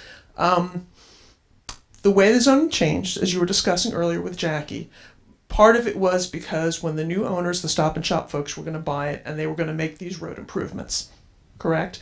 So that was kind of almost the payoff. If you buy this with this overlay zone, then you have to make these improvements on the roadway, okay? Obviously, I don't like the word payoff, but okay. It's an exchange. Okay, it's exactly. I'm not going to go. Yeah, we're not going there. We're not going there. Not with this administration. Anyway, it seems to me that's kind of obviously anything that was done in during the Stop and Shop, I think 15 years ago, any traffic studies from then are obsolete because the town has changed, the traffic's changed, the influx has changed. So just toss that out. Whatever the town person found out back then doesn't matter. Look at this. Look at it the way they're doing it now. And for now, your original comment was that it would make a slight difference in the traffic. To be honest with you, I looked at the report. Yeah. I remember it saying a difference. Sitting here right now, I can't remember the degree of it, whether it went from a D to a C. I don't remember. Can we find out? At an F right now. And it goes to like an F plus. Yeah, I'm just curious. I mean, I know it's horrible. If it's only a small difference, because again, yeah, you're going to go through and you're saying I'm accounting for what's happening. You got the hotel, you got the cars, you got the gas station, you got everything else. And the way it was designed, when I looked at the design, I mean, it just looked to me like basically people are cutting through a parking lot. The way that road was. Now we're changing that, the slip road. Slip road will no longer, yeah, that Because the last time I looked at the design, it looked like the cars were literally, and we've all done that. People don't go slow in parking lots, and it just looked to me like an accident. Slip road was removed because the DOT wouldn't approve it, and it had something to do with entrances and exits. along Too close to the 35. ingress and egress. And Okay. instead, it became the widening. So part of the property of that property owner would be given up to widen the road into 3 lanes. Into 3 lanes. And another part of the property would be given up to create the jug handle. Okay, and another comment, and again, I haven't seen whatever latest stuff's going on, but when we had the meeting at the high school back in, when was that, spring, whenever that was, a lot of people picked up a notice, and I'm sure it has to go through DOT again, but the way the jug handle was built, if there's a 3rd lane there, there's like really no way anybody's going to get around that jug handle. If that 3rd lane's dedicated to go across and go in the other thing, you try coming through that jug handle, getting into the center lanes, you can go straight across and continue west on Deal Road. Not going to happen. Way too small, the way it's built. I don't know what, I kind of just have to fix that. Well, I don't know what it looks like, but Yeah. that'll be an Here's the engineering thing, all these, Donna, when there's a application that were brought to the planning board, and then they'll have a traffic engineer there, and they have to get DOT approval, and they have engineers there as well. Okay, I guess just essentially I want to make sure we're really, really looking hard at this, because if this is kind of what makes it a deal, as opposed to, it just being whatever, stuff on Route 35 is supposed to being an entire blacktop, bigger development. If the traffic easement was what was going to make that different, then I'm not sure that's such a good trade-off, a good exchange. But it's still privately owned, we don't. I understand, and that's another thing too. My last thing I'm going to say is that I want to make sure, because this discussion is going to continue and continue and continue. Oh, yeah. We all know that, because everybody's got a vested interest in the town and how it looks, and piling up on Deal Road, and we have enough accidents in our intersections now, I think, to keep our public servants pretty busy, right? We all see the cops out there a million times a day, and the fire. Everybody's out there all the time. We have a lot of accidents at our Route 35 and east-west intersections.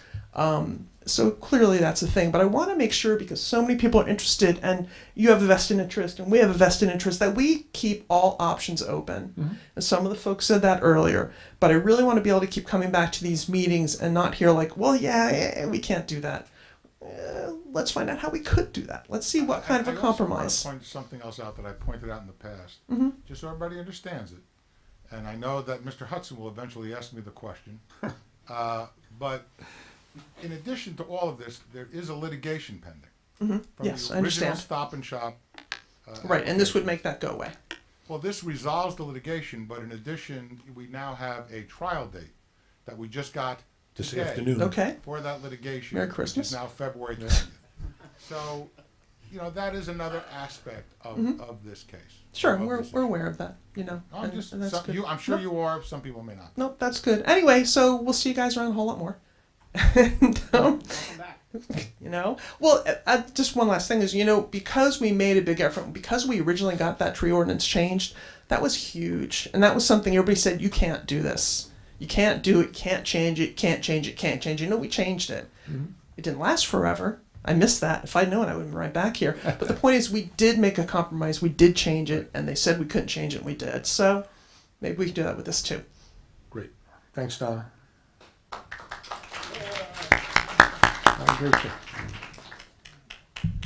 Barbara Hudson, Wayside. I wanted to agree with Mrs. Adis. If we're, from the beginning, if we're going to have that developed, then they seem like a great people to do it.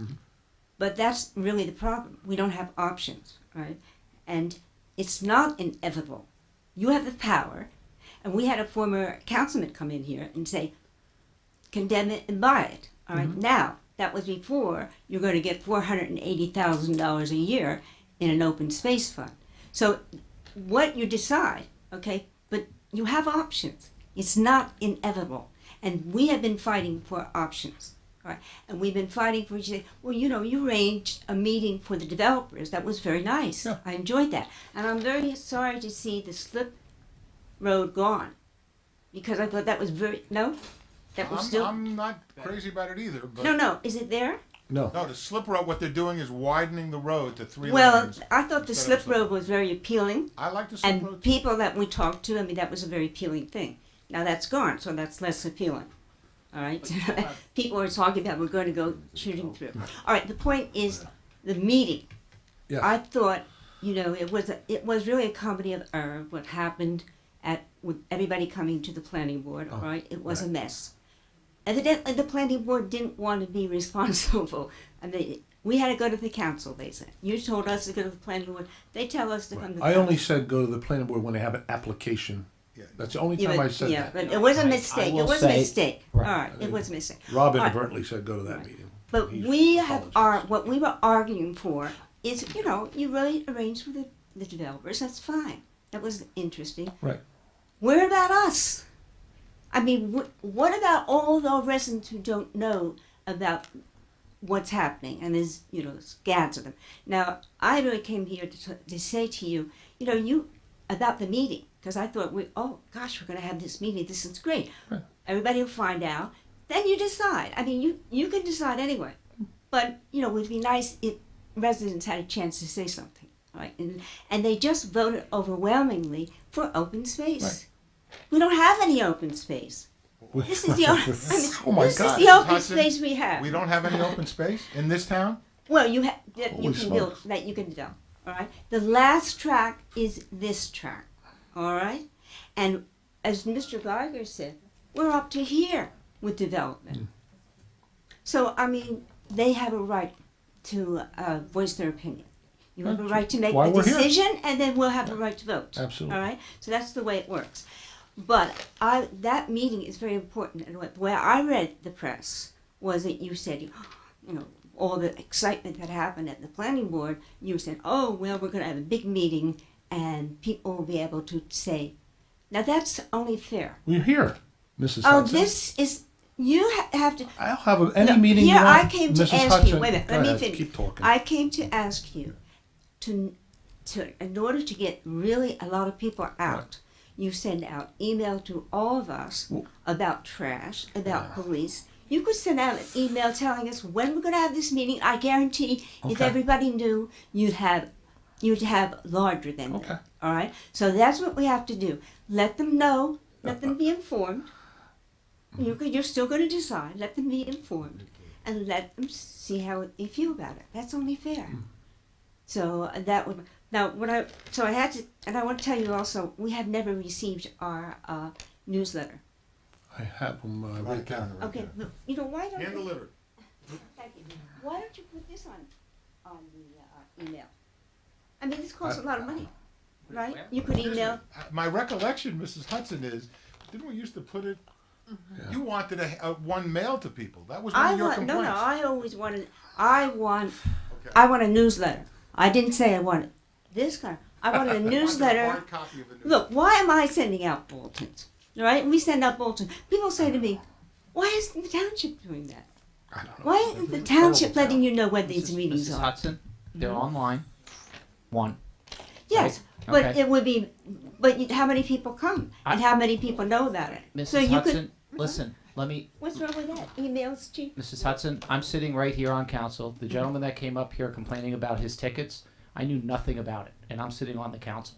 There's 27,000 people in this town. Everybody's not going to know everything that's going on. And not everybody has Hold email. on, let me finish. That's the other thing. If people want to find out what's going on, they have Facebook, we have websites, we have a lot of ways to communicate different meetings that are going on. The meetings are regularly scheduled, and they're scheduled months, if not years in advance. A year in advance.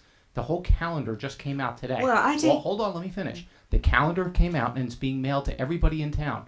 So all of the meetings are scheduled there. Now, maybe not special meetings, I get that, but all of the meetings for the Environmental Commission, the Zoning Board, the Planning Board, the Council, all on those calendars.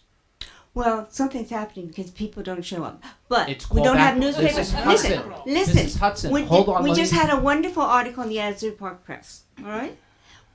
Fenton and I ended up with these emails because we used to be here, and it was terrific when the big sewer authority scandal. We had the most terrific reporter from the Asbury Park Press, all right? And she did a terrific job. Everybody knew what was going on, and the council acted appropriately. They stopped showing up. We had no news. So we were coming, we were getting the news. Fenton was the township manager. He was capable to really interpret everything. So we sent out our newsletters. Not that we particularly wanted, it was interesting. It turned out to be a very interesting thing. But that was why we did it, because the newspapers didn't show up. All right. So we do have a problem with communication. And I would say that, you know, the township ought to take a responsibility and let people know what is having to happen. Otherwise, we don't know. But anyway, I really came to say about the that email. wasn't it? All right. That was just No. an intro? That was a Listen, preamble. You know, the last meeting. All right. Yeah. Well, the last meeting. Well, everybody's taking a long time. The last meeting, you talk about buffers. Now here, Yes. you know, I said, well, now if you're going to develop it, we need the buffers, right? Okay. And you talked about the plans, and that buffer is very landscaped. I'm looking at that area. It's beautiful when you come in. You have a jug handle on this side, natural look. And I'm looking on this side, well, if you had a jug handle, you still could have it matching, right? And it would be iconic. It would be what we're about. You're talking the last time about changing that to a kind of a landscape. And that was my critique when we saw those plans. It was very beautiful, but it changed the character of the town. And what you want to keep is a woodsy thing. Not what I want to keep. yeah. I'm happy Well, the way it anyway. is right now, for the record. I think you know that. I'm Now, very happy last that thing. it looks the way it does. Last thing, I get an email, someone that receives my email, and she said she has a concern when I present it. Well, of course, I said to her, why don't you email? You know, why don't you come to the council and do it? She says this, I have heard that the township... Third party allowed party? I've Well, heard... we're not here to hearing. If this was a hearing, you wouldn't be allowed to. No, do that's would- fine. all Go right. ahead. I'm kidding. I've heard, this is from one, I heard that the township is considering flooding the open field across the access road from the museum and library for an ice skating rink. I approve of the idea, but not the location, since it probably would only really be used on weekends. That is the time that all of the buildings are uninhabited. This leaves these historic buildings open to vandalism. I think I spoke to this woman. She Oh, did called you? me. Yes, Oh, and she I told her. did. Oh, And she followed my that advice. was just a thought of someplace. I don't care where Yeah, we put it. I okay. thought it'd be I nice thought to have it an was a ice good- skating rink. No. I thought would it'd be nice when you had the tree lighting, ice skating. But She's I not understand. against the ice rink. She said it Come. should be over by Palea Park. The band show. Yeah, All right. right. I don't, listen. Thank you, Mrs. Hudson. Very good stuff. Okay. Yes. No, well, You were very close, Mr. Hi, Geiger. Ann Foster, Thank you. 910 Berkeley Avenue, Ocean. I have a lot of thoughts Okay. swirling around, but I'm going to try and be yeah, succinct. take your time. The one thing I want to ask, we keep talking about the master plan, and I feel like every time I try to get to planning board and zoning board and council and all that, I feel like every time I go to these things, there are these slight concessions that are made. I mean, I look at a zoning ordinance, I say it's an ordinance, it's a law, it's something that should be followed. I didn't know laws were negotiable, but apparently they are, because we make concessions on them for developers. Okay. Variances, they call them, right? So, all right, variances. And we so, do it for homes too. yeah, right. We do it for people with I signs in don't their lawns. necessarily agree with that either, but my point is that when we're looking at the master plan, like, are we looking at the master plan? Are we, you know, do we need a gas station? That is the one thing that I oppose the most about this development is the gas station. Okay. I'm not a lover of the hotel either, but you know. So my point is with the master plan, like, when do we look at it? Do we look at all the Usually little every 10 years. concessions, variances that have been Can I- granted, let me and just- the master plan is something that is in effect and is required by law to be re-examined every 10 years. So the gentleman who before said the master, or the lady who said the master plan changed, yes, every 10 years, the township has an obligation to look at what the development is in the town and then to change the master plan, or not, but to review it. What you're talking about when people come into a board and they, you know, you say the ordinance is the law, and the ordinance is a regulation. However, if someone wants to develop a piece of property, you know, let's say it's just one home, in accordance with the ordinance, they go to the building department, they get a permit, and they build their house. If someone wants to develop his property but can't meet the conditions set forth in the ordinance, that's when they go before a board, and that's what the board is there to hear. You have a planning board and the Board of Adjustment, two separate boards, and they hear applications for development, and oftentimes there are people requesting variances, which are, it's something different than what is set forth in the ordinance. And that's what the board is required to review and make a determination about. Right, and I guess I understand that, but it just seems like, does anybody ever get told, no, you can't do that? All the 'Cause I time. don't. I would All suggest the you time. talk to a Stop bunch and of shop. lawyers. Well, I mean, Stop and Shop was there have one. been plenty of applications, both before the Board of Adjustment and before the Planning Board, that have been denied. I can tell you the concept is, there's an old saying that the Planning Board hears applications to approve them, and the Board of Adjustment hears applications to deny them, because, and when I'm saying that, it's the Board of Adjustment oftentimes is dealing with a Non-permitted. use that is not allowed. Okay, so that's a much more difficult variance to get than somebody has a 8-foot setback instead of a 10-foot setback. You look at everything else and you make a determination. So planning boards more often, grant applications, plus they do big site plans. But there are plenty of applications over the course. I was the planning board attorney from 1991 to 2005. Plenty of applications were denied during that time as well. Okay. My other question is, or really just, I'd like the council to comment on the situation in Playa Park with the toxic chemicals in the groundwater and in the soil. So there's nothing on our radar from anybody that's saying that there's a problem there. I think when a decommissioned base, it was a deal test site, gets closed down, a study automatically is triggered by the Army Corps of Engineer. We've had our engineers look into it, and Mr. Masillo look into it. I mean, since that time that it's been Playa Park, a lot has gone on there. The macadam trails, the band shell, numerous different things have happened there. So we've never had a situation. So it's nothing that's imminent. There's no imminent danger there. Well, I mean, you're aware of the article that's out there about. Yeah, I saw it. I saw it, and we looked into it, and there's. I guess so, because otherwise we would have an agency here saying stop everything at Deal Test Site. You can't even have the festival, and it's in its 40th year. Soccer's being played there. I think if that was a problem when we built the soccer fields, they would have said don't build the soccer fields, don't build. So, this stuff's circulating out there. Everything on the internet's not true. We looked into it. Okay. Sorry. I wish I had worse news for you. Well, let's go, Mr. Geiger, let him. You have to come up to the microphone and say your name and address for the record. But here's the thing.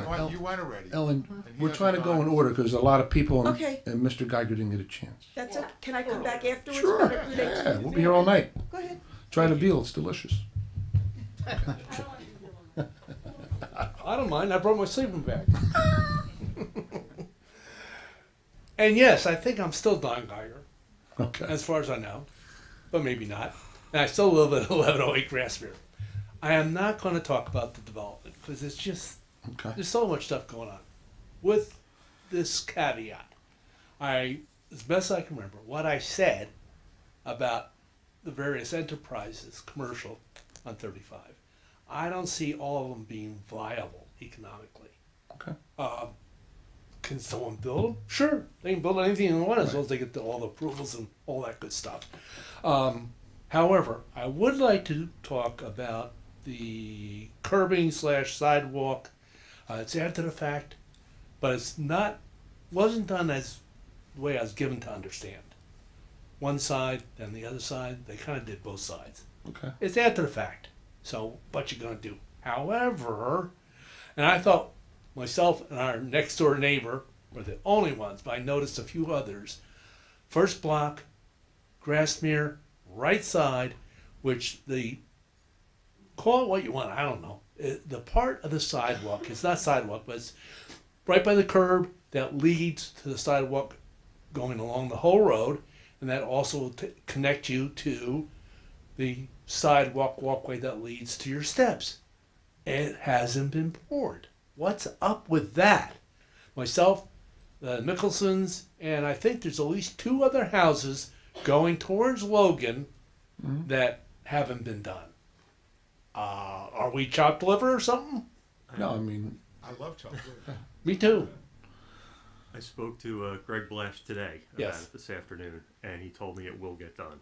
I will try and find out an Okay. exact time for Well, you. as long as it gets done. Yeah. That's all I care about. Yeah, there's kind of a weather issue. Yeah. now, so. I think might be done for the year. It's, at some point in time, it gets too cold to pour concrete. As what my then ongoing concern is that they can't pour it, and we get snow and stuff like this. That's gonna be kind of messy, but it is what it is. BJ's back again. Mhm. Still has nothing happened. We had Now, an I'm email not sure. chain recently, didn't we, Mike? Yes, from we them? did. We did. Okay. He's finally stating that he's actually going to do the work. Oh, yeah, I was. The question is when. I remember this. Yeah. Okay. So we did actually get him to respond Okay. to us now. And out of just because I don't know, some is right on the edge of West Park. Since that's a county road, would the county have to take care of it? Where does county responsibility end and the property owner begin? Do you know offhand? Yeah, right up to the sidewalk. Yeah. That's about it. Okay. Because some is like right at the curb line. And they still have to tackle the manhole too, for what that's worth. One actual piece of information. Our parish had it. I don't know whether anyone heard about it or not, but I thought maybe the school should look into it. Adults only, internet safety. FBI person out of the New York intelligence, which could be a misnomer, but that's neither here nor there. For the FBI, gave a presentation on internet safety, geared towards you want to be careful what your kids get into, because the kids know more about computers than we do. Mr. Napolitani's having something set up in March, similar to that Interactive bedroom. interactive bedroom, they call it, where Okay. the FBI gets involved and they show you what's going on Okay. in the typical teen's bedroom. And last, but definitely not least, I want to shout out to Nancy and Mary at Public Works, who are awesome, and wish everybody a happy Hanukkah or Merry Christmas, whichever you happen to celebrate. Anything else? So sorry. Bye. Thank you, Don. Thank you. Okay. Anybody else? Alan, come on up. Hi there. Hello. Alan Yampolsky, 61 Dwight Drive. I'm a neighbor. We've never met. I have a differing opinion about living on Dwight Drive. Can you please just talk into the Yeah, microphone? a little closer. I'm sorry. Alan. I have a differing opinion regarding living on Dwight Drive and having the development so close. I think nobody is aware that it appears, or nobody's talking about the fact that it appears that the northern extension of Logan Road is going to be the main entrance to this 33-acre development. Any way I look at it, I tried to imagine driving east, west, north, south on the highway and on Deal Road, or if I was on 18 and I wanted to go to the hotel or grab a great sandwich at the Wawa. No matter how you look at it, that Logan Road entrance is going to be the main entrance. And all anybody's talking about is the corner. And the corner of Deal Road and 35 is very busy and is a problem, but nobody's talking about the huge problem that Logan and Deal will become. And it's going to lead to huge problems on Dwight Drive and Logan Road going south, and of course coming north as people want to go to the hotel and the wonderful restaurants and gas up at the Wawa, and the 77 townhomes that are going to be there. So you think they're going to come down Logan Road to do that? I think that they're going to come up Logan One at a Road. time. Yes. Come up yes. to the I mean, microphone and tell me. I don't want to go That's through fine. the thing where I'm mixing up east and west and north and south as I'm trying to describe this, but you picture a route there coming from here and wanting to get that great Well, sandwich coming at from the here, Wawa. of course you're going to go that, whether To there's the something Logan. built there or Okay. not, What you're if going you're- to that corner. What if you're you're going to go If to, you live here on Deal Road and you want to go to the highway, you're going to go past Logan Road. not the highway. Not that you want to go to the highway, you want to go Into to the shopping the center. shopping center. Okay. Yeah. If you're coming from here, you're probably going that way. Yes, and Yeah. if you're coming south on Logan. 35, South on 35? Going south? you're going south, you're from north, you're coming from Monmouth Mall, and you want to go to the Wawa. Mm-hmm. You're gonna take the jug handle. You're gonna take the jug handle onto. Oh, you're Dual going to Road. stop and wait, And then and go all to the the- lights that will be involved, or you're just going to make the one? No, it's what they do now. They I'm not gonna give you the answer because like the West Park jug. Think Alan, about like it. that. Excuse me. No, it's like Can West I Park. just say one other thing? Yeah. And again, this is a traffic engineering study. This is one expert that, and I'm not sure if it's the current applicant. I don't know who provided the study, but part of the study also dealt with Logan Road. So there is something in there Okay. about the traffic in Logan Road. If you look at the design, the plan, the entrances on and exits on Route 35 are minuscule. And that's obviously because Route 35 only goes north there. I think if you think about it, from any road, from any direction, going towards there or leaving there, to get anywhere from there, you're going to use the Logan exit and entrance. It's going to be the most popular. There are going to be 77 townhouses. That means 150 cars. 72, wasn't it 70? 70. In the ordinance says 70. Yeah, but I'm I hear 70, what you're saying. Go ahead. 140 cars just for those. And then if they're bought as summer homes, there'll be 8 cars in each, like the summer home next to me has 8 cars. And that's really, I don't want to make a joke out of that. No, That's no, really the way I feel. And Mrs. Adis, I think that our beautiful Logan Dwight Drive is going to turn into a highway because you have Doreen and Dennis, and I'm sure there's another D, and then there's Stephen, and those are going to be the ultimate way to avoid the mess at Logan Road. And this is a very, very serious concern about the quality of life diminished in that neighborhood. And now I want to just make it a little broader and not only complain about my little kingdom, but all the roads and all the beautiful neighborhoods in there. Marissa, James, somebody came from Berkeley. I've heard someone else worried who lives on Berkeley. Fairview, just living in that area. This is the first time, and I looked at the maps to see where all the developments were on corners of east-west running avenues, streets. I think it's a long time since, if ever, that a mega development has been dropped from the sky into that kind of developed, beautiful residential area where you have children and activity, people walking to the synagogues, kids on bikes every day of the week. That's an awful burden to put on that little neighborhood. And nobody talks about it. Nobody talks about the Logan Road, main northern extension, entrance and exit to this big mega development. It's something I think definitely we for need to planning board. concentrate on that. Yeah. Look, at 4 o'clock every day, and especially in the summer, when rush hour begins, it's late now, I'm a little tired. Just when rush hour begins to percolate, I see the people switching off. They don't want to go near the three-way stop at Logan and Deal. And so they pull in on Dennis, and then as it gets longer, they're pulling in on Trying to cut Doreen. through. And then the people who really know what's going on don't even wait to get to the backstop, and they cut through on Stephen. And then you start putting you're going this speed signs, those machines out on Dwight, because it gets ridiculous in July. But now I fear it's going to be that and more every day of the week, all day. Okay. So that's a big concern. The northern extension of Logan Road becoming the main entrance and exit to all that stuff in there. And it's a lot. I wasn't going to go into all this detail, but I just want to mention one thing. Something that would help that would be that the residential part is separate and you can't drive through.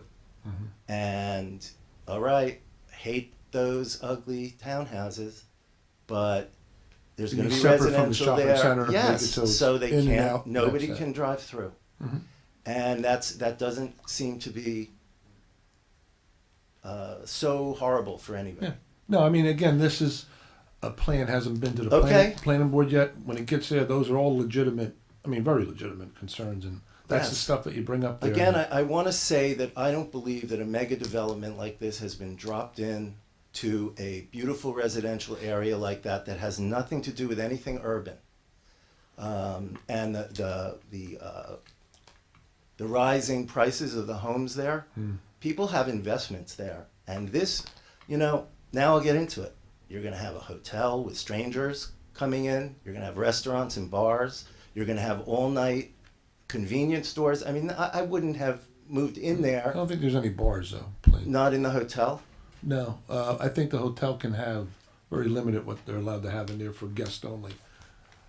Well, I mean, have you been to a Marriott Residence Inn bar? Yeah, don't they have the clear cylinders with Rice Krispies in the lobby? I think so. Yeah, that's kind of what I thought it was going to be.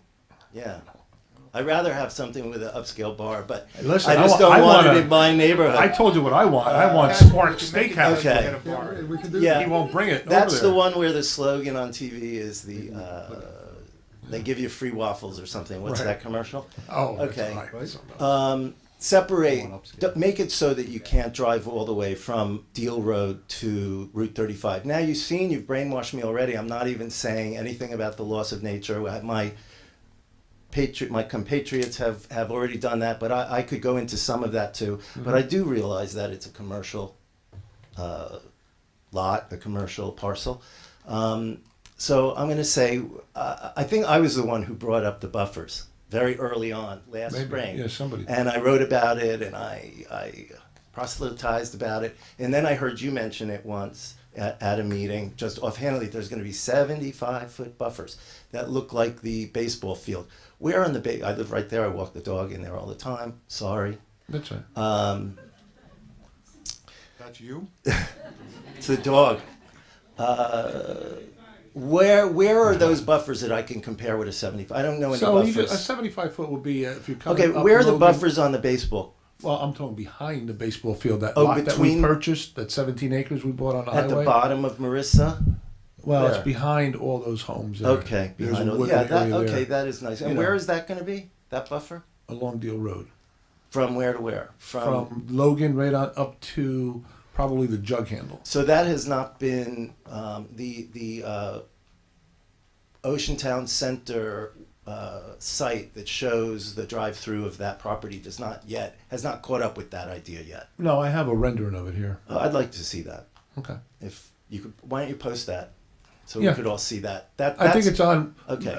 No, you know what? That revised set with the buffer is not on there, but you can look at it after the Okay. meeting if you want. You know, usually you think I know that I'm a designer, and when I start a project, it's got bows, buttons, bells, whistles, and then I start stripping it off when the price comes in. This started out stripped, and now you're telling me they're going to add to it.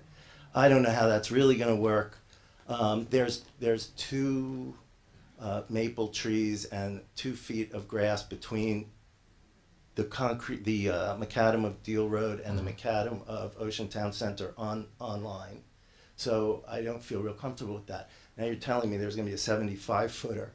I really would like to see that. Yeah, right to over feel a here. little comfortable. Yeah, I just want to get back to also bringing in all the strangers in the hotels. Okay. It's a neighborhood there, and you can walk right through there, out Logan Road, onto the residential part of Logan Road, then right up Dwight Drive. It's a lot.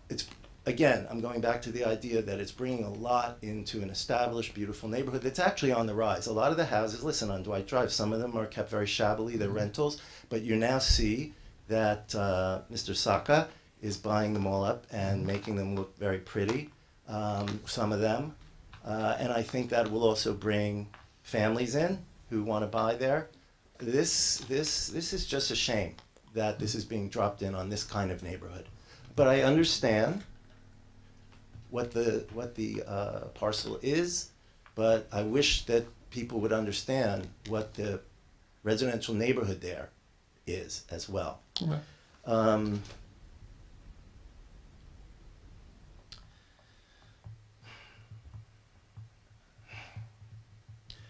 quick question. Why was there only one expert in municipal planning that the planning board was listening to when she evaluated Mr. Higgins' daughter? That's become the title of that. Isn't that a song or something from the 60s? I don't know. It's before my time. Mr. Higgins' daughter was the expert of choice, and we heard her speak. She sat in for Mr. Higgins. I know. She's with that firm, and so yes, of course, she brought in that. We all know that. Yeah. She was the expert of choice, and we heard what she had to say, and the board heard what she had to say, and they made their decisions based on their own knowledge and studies and on hers only.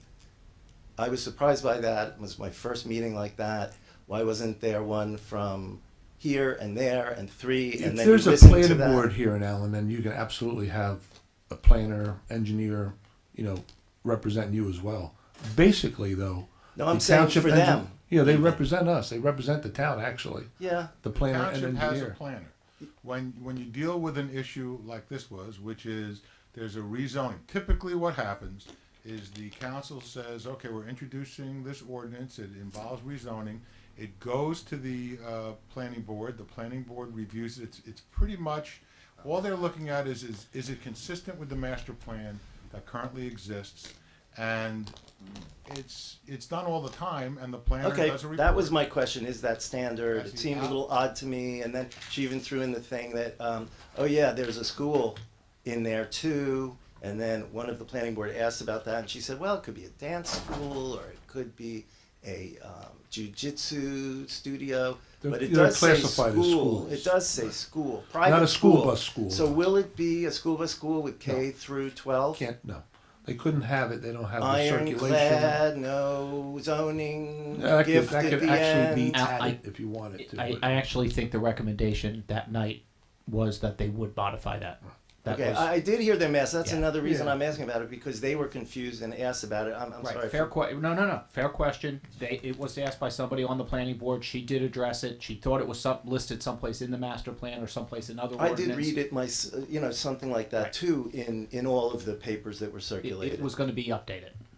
That was going to be a change that the board made to clarify. Now, I would like everybody here and on the planning board to Google, as I've Googled, what it means to build a gas station.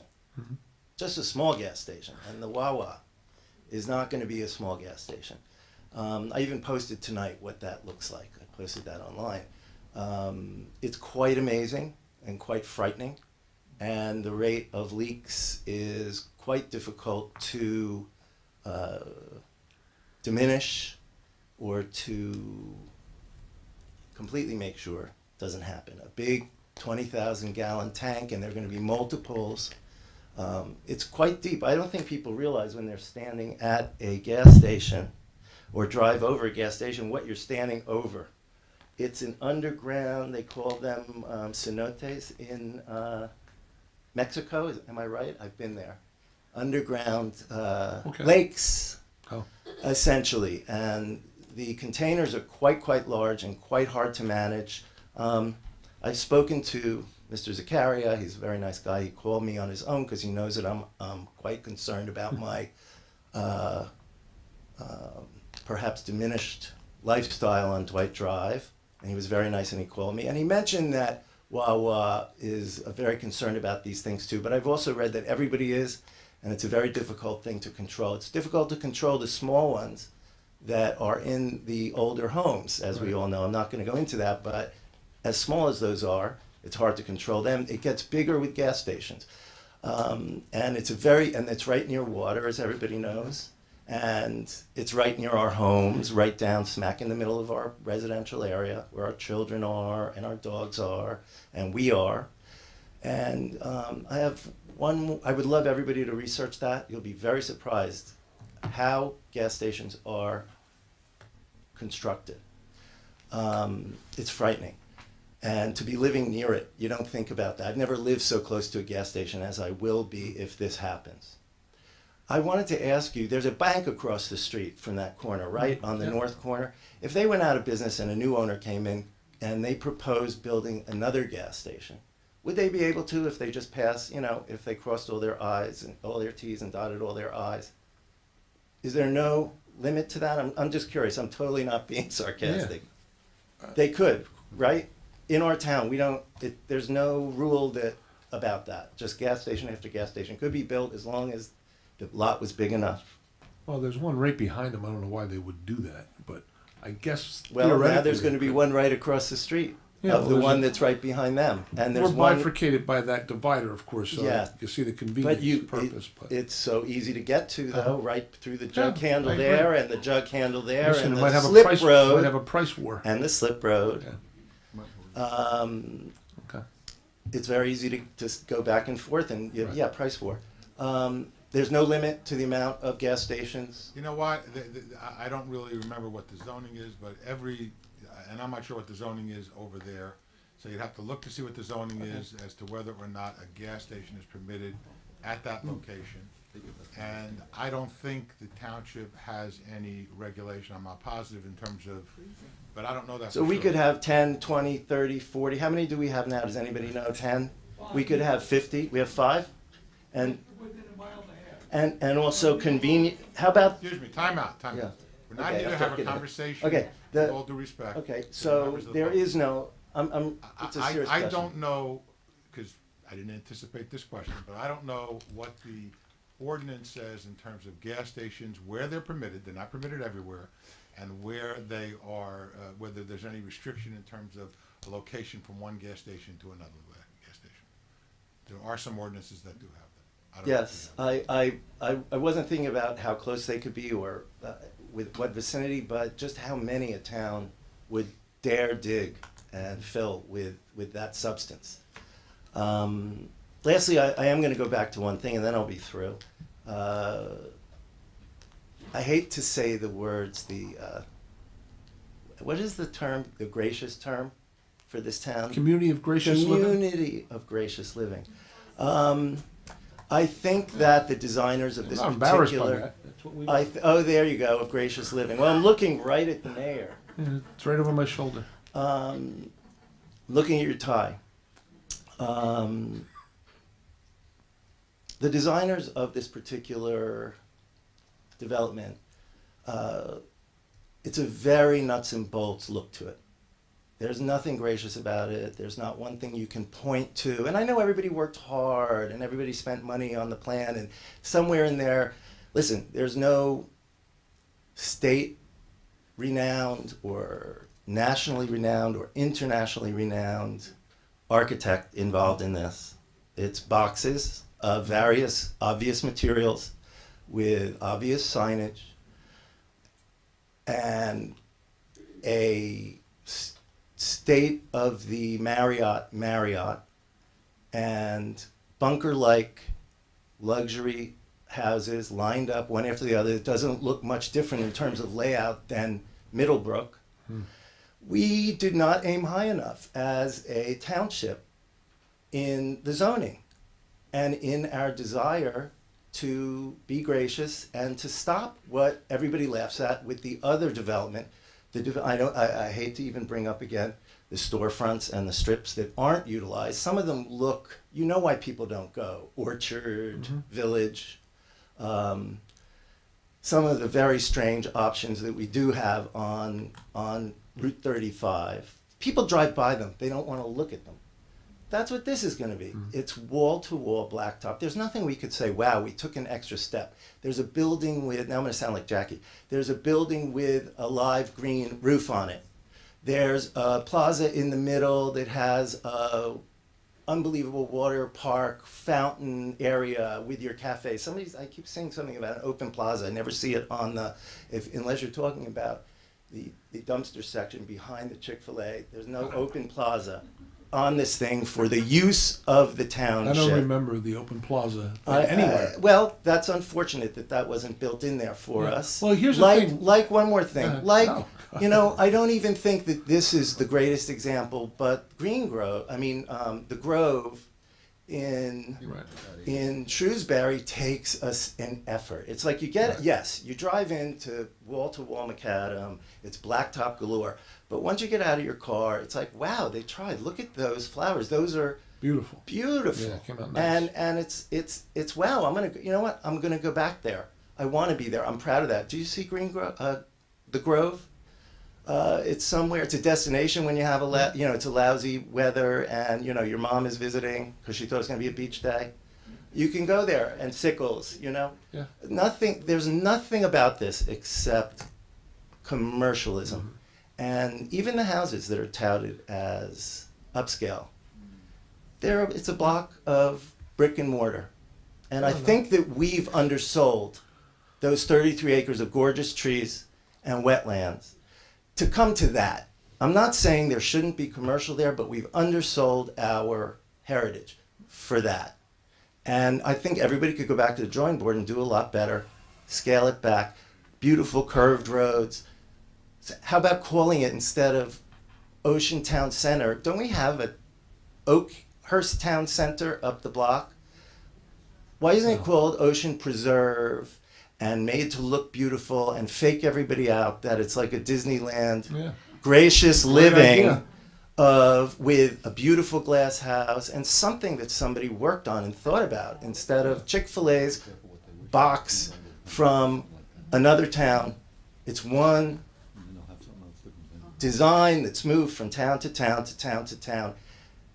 And I get why that is, because it's easy to do and it makes money and things don't go wrong while you're building it.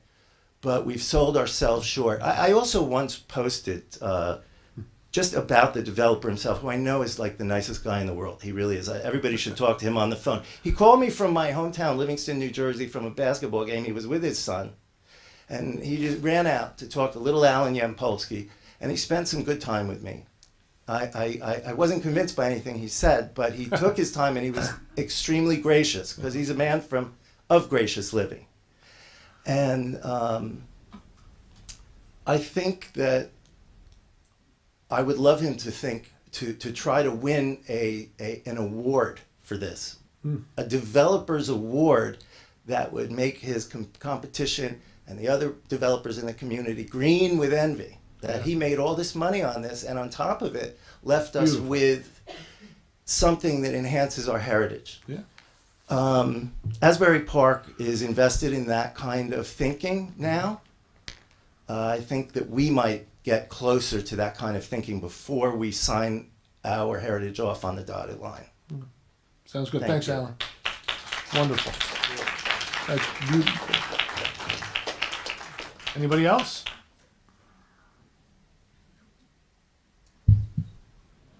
Richard Block, 1622 Melville Street. Yes. I'm down at the end of that dead end that's going to face the back of that shopping center. What kind of a setback are those guys going to have? There's a rendering over there. You have, because you have the brook there, Rich. Yeah. You have, that's where most of the 9 acres of preserve is going to be. So there's a couple of 100 feet in there. All right. I was listening to the other man talk about Logan Road. Yeah. That northern extension of Logan Road, why don't you have it like a double road with a median and curbs in the middle, or a Jersey barrier wall in the middle, one way in, one way out, and let the two things flare out this way. Right. And the other thing I was thinking of, if we do get stuck with that shopping center there and that hotel, how do you ensure by law that that hotel, for as long as it stands, never gets turned into an SRO Section 8 housing? Right. How are you going to do that? That's how. Not keep the, no hotel and trees instead. That would be one way, never have a hotel in the first place. But I'm asking, once it's built, right, how do you fix it so it's on the deed that they could never ever have Section 8 SRO housing in there with recovering drug addicts and God knows what else? Child molesters that aren't allowed to live into any sort of regular residential housing. How do we do that?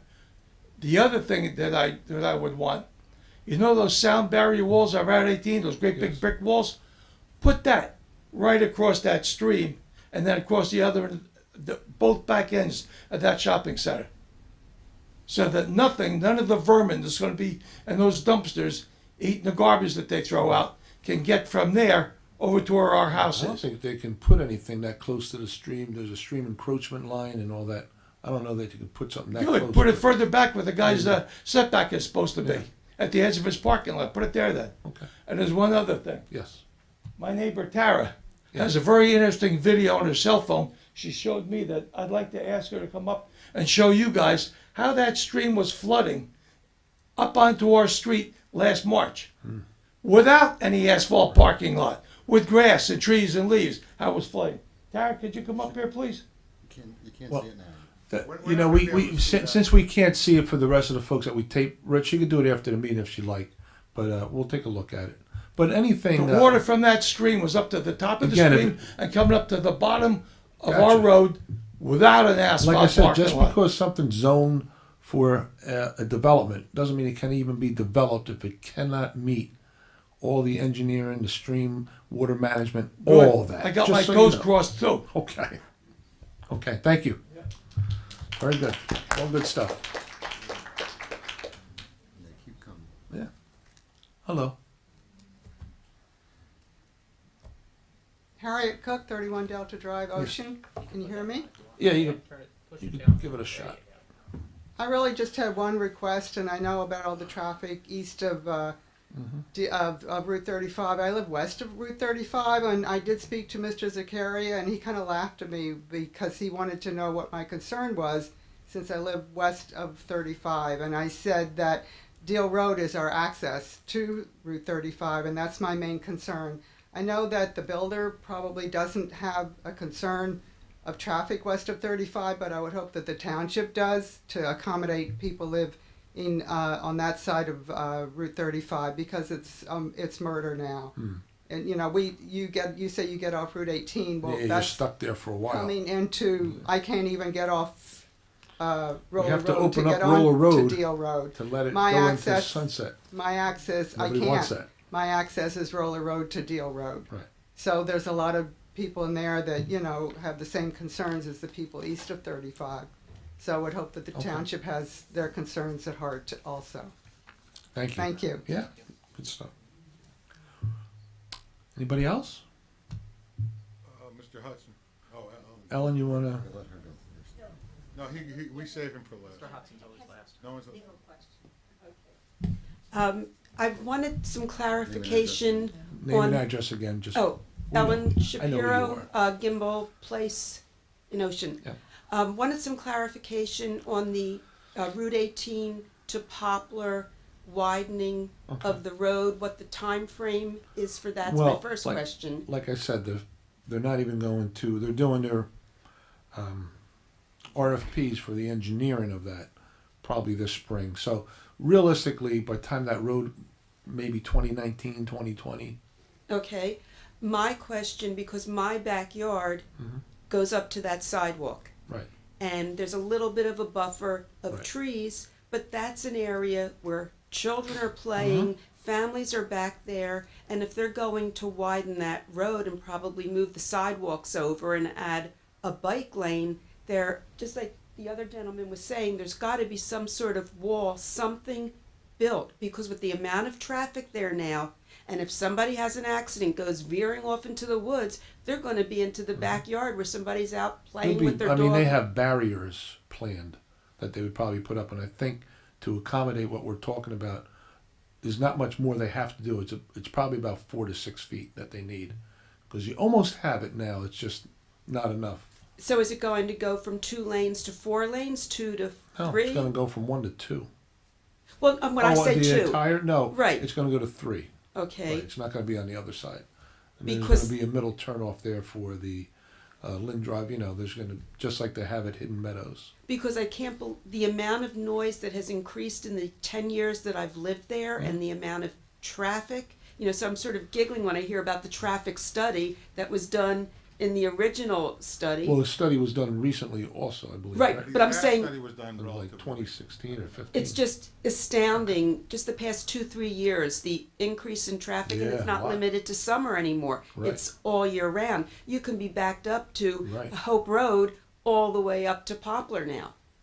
I agree. So just want to make sure it's safe. Yep. Okay, thank Thanks, you. Ellen. 60, and your time starts now. I love my neighbors. I love Ocean Township. I love the council. And I think that there should be more conversation. And I think that people made very good points that I never thought of. I believe it's destiny that it's going to be developed, but maybe you could have a small meeting. Maybe you could all get together and have a small meeting with the developer and ask for things, ask for some concessions. I'm sure he'd welcome it. Work on things, because would. I think there's an opportunity here for everybody to get what they want, kind of. So I don't know if you're willing. You're willing. Just consider it. I don't know how it would be organized, but thank you for letting me speak. Thanks for coming. Mrs. Hudson. I thought Mr. Hudson was coming. I'm Oh, getting you to it, okay. but Come on. it's not inevitable, all right? Okay. You have a lot of power. Mr. Hudson speaking. You know. Yeah. I've heard from you. Oh. You turn it off. It's on. Just talk. Just talk. Hello. Hello.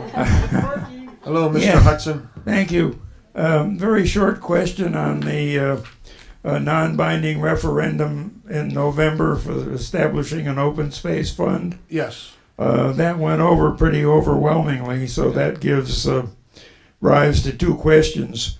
What are council's plans to implement the fund, and when can it go into effect? Probably third quarter of the tax 18 will probably show up there. We intend on going forward with it. Okay, so you're going to have an It's established. You're going to have a resolution or Yeah. ordinance or what? Whatever's required. Okay. All right. Thank you. You're welcome. Officially, then we must be done. Anybody else while we're here? Well, seeing and hearing nobody, want to thank you all for coming. There'll be more information out there. We'll get it to you. Anybody make a motion to close? I make a motion. Second. Deputy Mayor Chair. Yes. Council members Napolitani. Yes. Shephaka. Yes. And Mayor Siciano. Yes. Meeting adjourned. Thank you all for coming. We air it twice a night at 10 a.m. and 7 p.m., 22 and 77. How are you, sir?